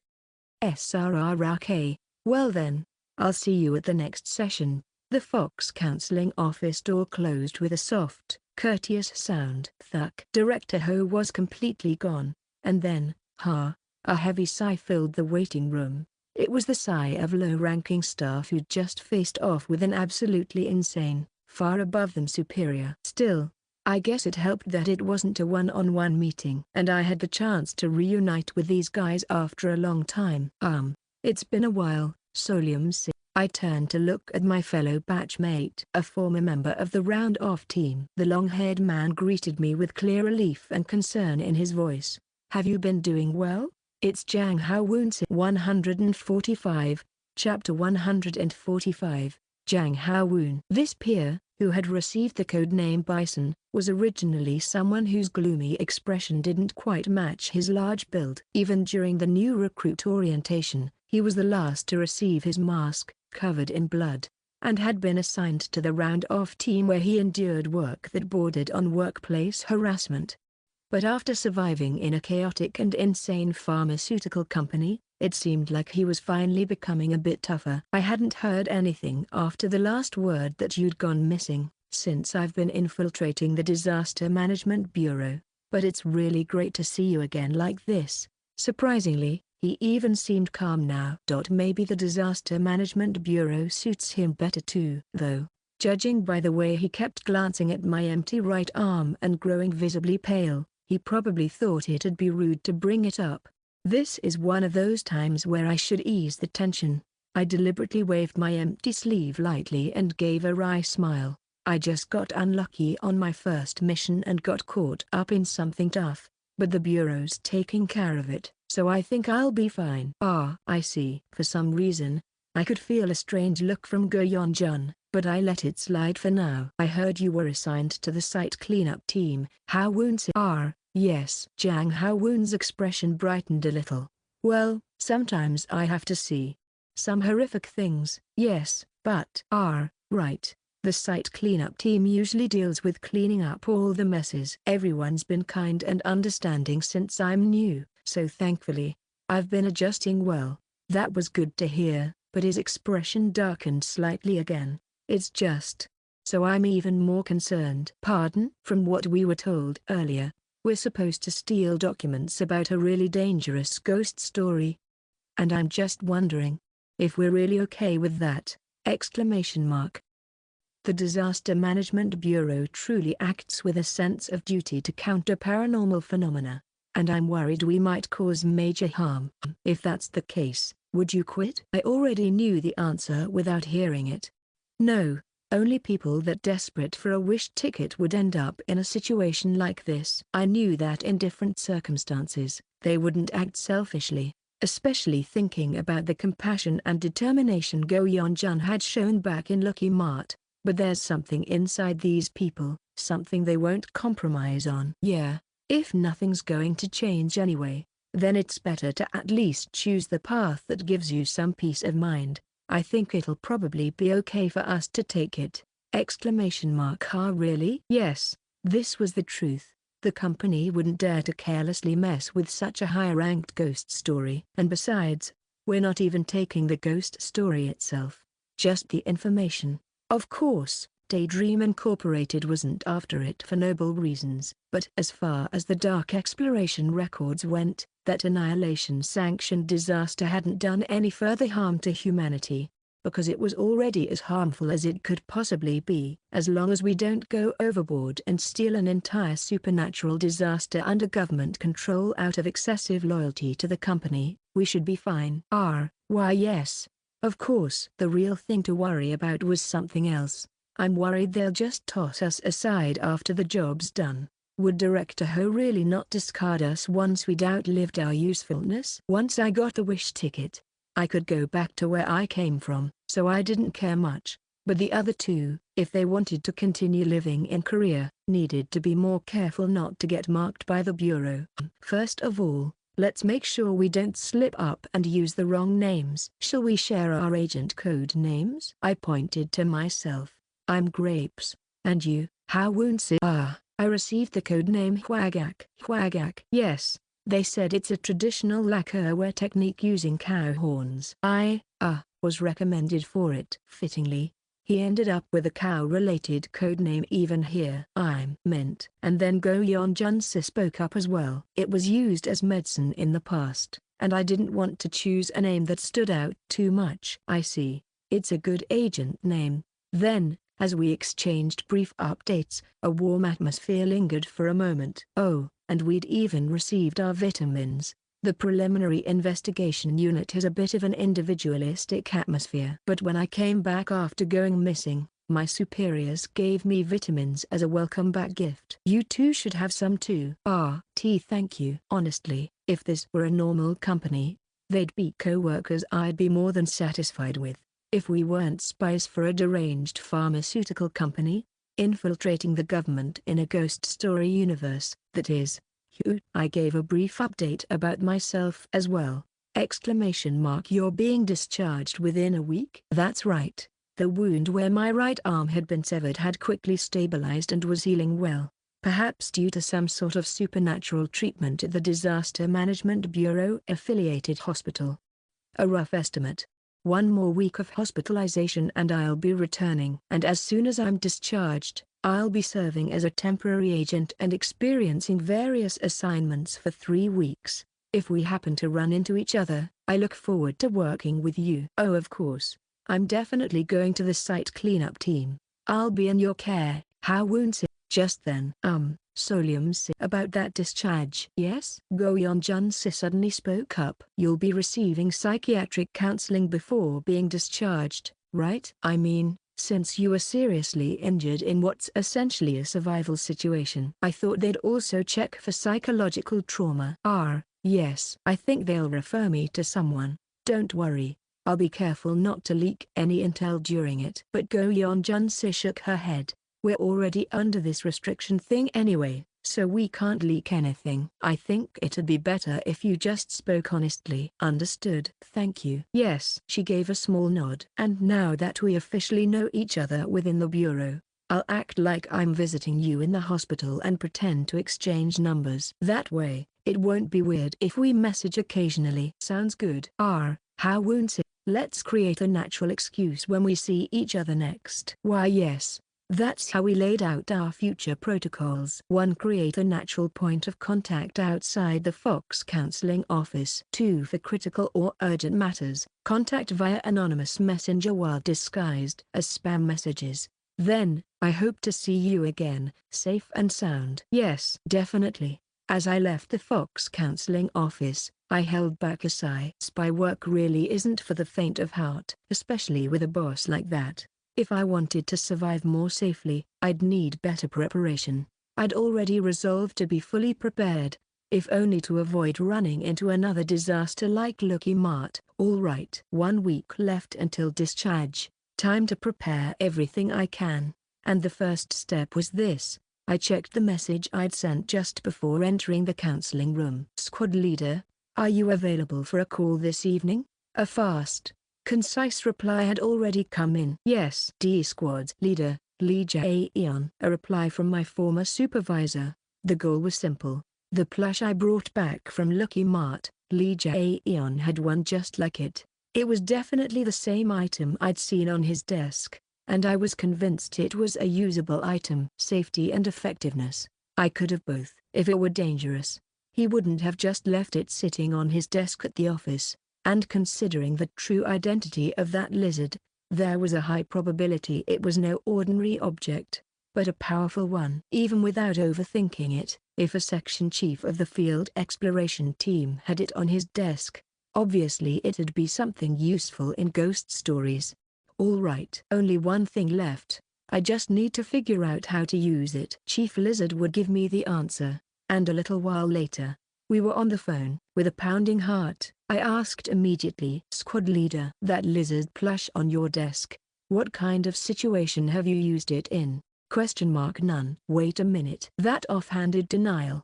Don't tell me. You've never used the lizard plush at all? Yes. You didn't purchase that item, squad leader? Yes. I'm screwed. No. Let's narrow it down further. Like this. Do you know how to use the lizard plush? Please. Yes. Phew. Thank God. I've managed to get one of those plushies myself, but I have no idea how to use it. I'd appreciate it if you could tell me the specific purpose. And finally, I added, it wasn't purchased from the Space Shopping Mall. I blurted it out because I felt guilty. I haven't even been able to set foot in that place since I don't have any money. Anyway, Lee Jae-yeon remained calm. Yes. And he explained it without a hint of hesitation. It's an educational reptile plush used for ecology lessons. Huh? An educational toy? Yes. When fed appropriate food, it shows a molting process after eating. I barely managed to ask, is the shed skin perhaps a defensive item? No. Like, if you feed it an item or blood, does it display some unique ability or? No. I want a refund. Fuck. So why the hell did you leave it on your desk and confuse people? It's just a glorified food disposal toy, of course. I couldn't scream at a laser-eyed alien lizard, so I managed to say, I see. Thank you for the information. Yes. Yeah. This was all my fault for betting on some weird possibility from the deranged supermarket. It was really just a toy. In the end, I gave up and changed the topic. It's been a while since we last talked. Sir, I'm sorry for contacting you through a call instead of visiting in person. It's fine. This way is safer. Was he being considerate, worried that the Disaster Management Bureau might find out I was a spy? Why? Just as I was about to say thanks, that emotionless voice gave me a completely different reason. Director Chong has discovered your whereabouts! ! Excuse me, what? Director Chong suspects that your disappearance was fabricated, and that you've actually been working for Director Ho since a month ago.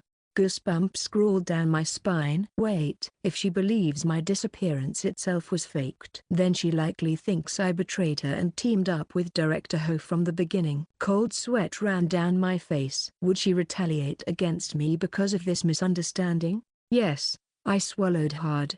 So be careful. Understood. I made up my mind. As soon as this spy mission ends, I'm out. I wouldn't waste a single second. As soon as I got that wish ticket, I'll bolt straight out of this damn company. I'm going back home. Thank you, sir. I thanked him and ended the call with Assistant Manager Lee Jae-yeon.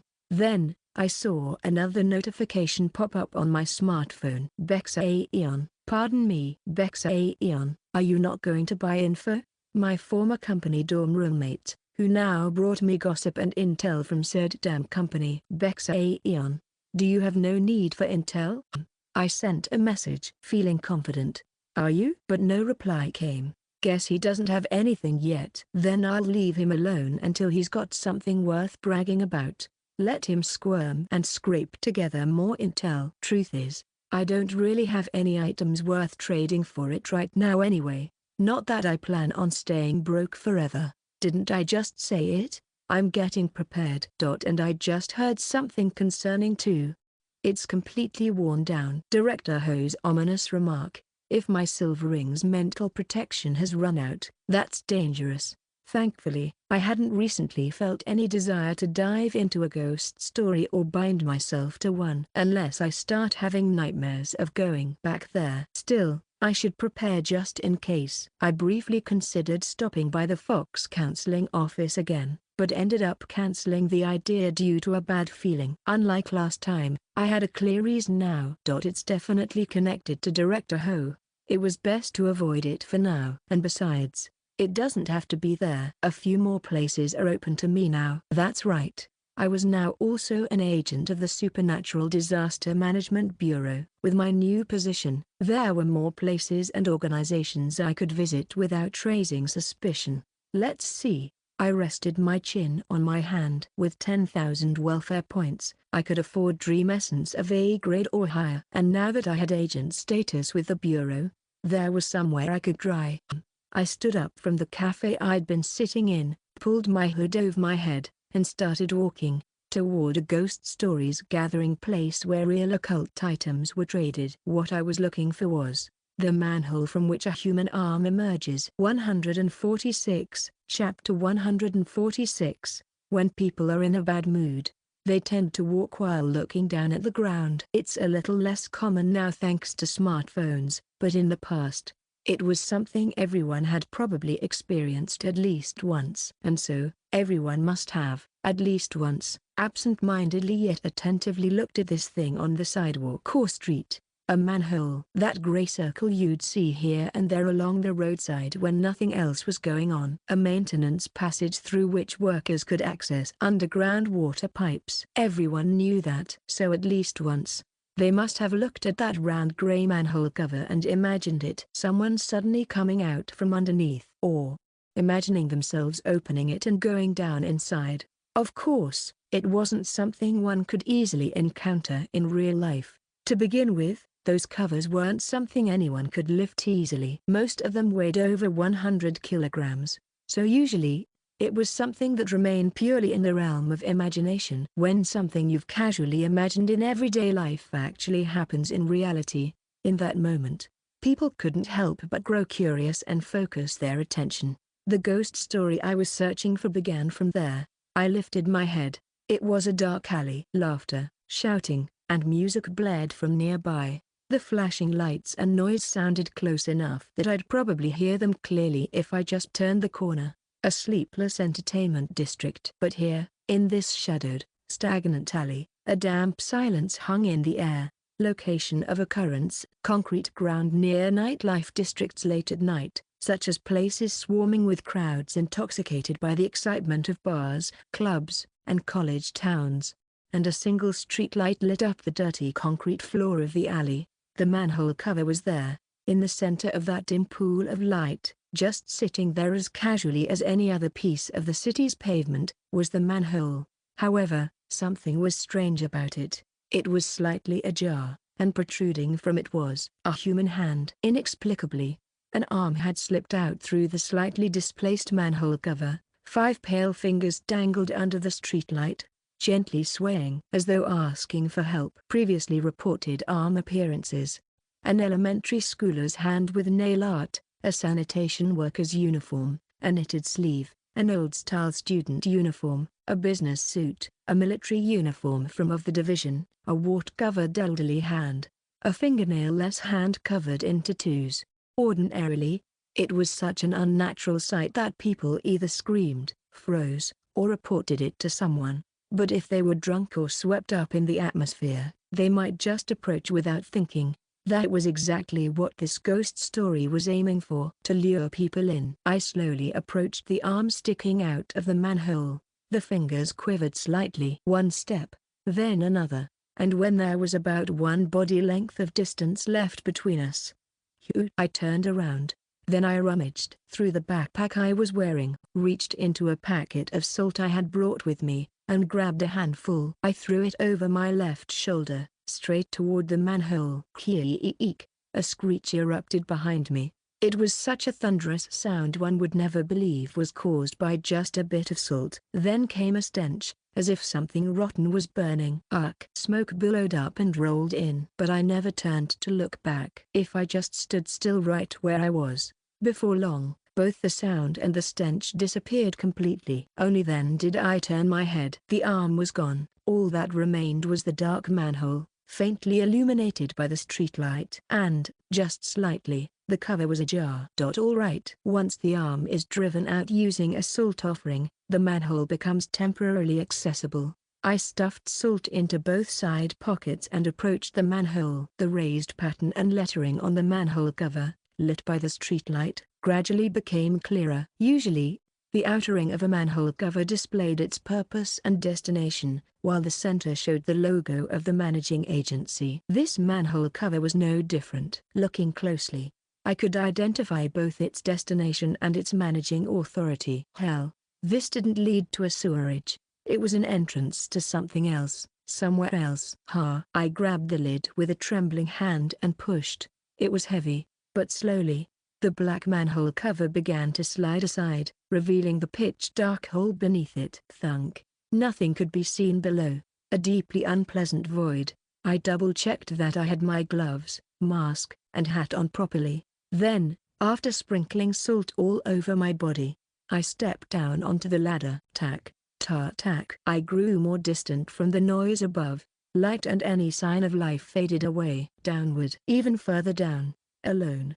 Maybe it's scarier because I'm alone. A chill ran down my spine, but I grit my teeth and kept going. I was the same person who had survived 4 whole days inside that insane supermarket just a few days ago. I can do this. Clenching my jaw, I kept moving downward. After several dozen seconds, by the time one of my gloved hand was slick with sweat, splosh, my feet touched the ground. I ignored the disgusting, squelching texture as much as possible and moved mechanically. What lay ahead was a cramped, dark sewer where I couldn't even fully straighten my body. Strangely, there was no light, and yet the gloomy passageway was clearly visible. This is seriously insane. Enduring the spine-prickling silence, the darkness, and the chilling stench, I pressed deeper in to a place so cut off that neither phone signals nor cameras would work. And then, at some point, there it is. I finally found it.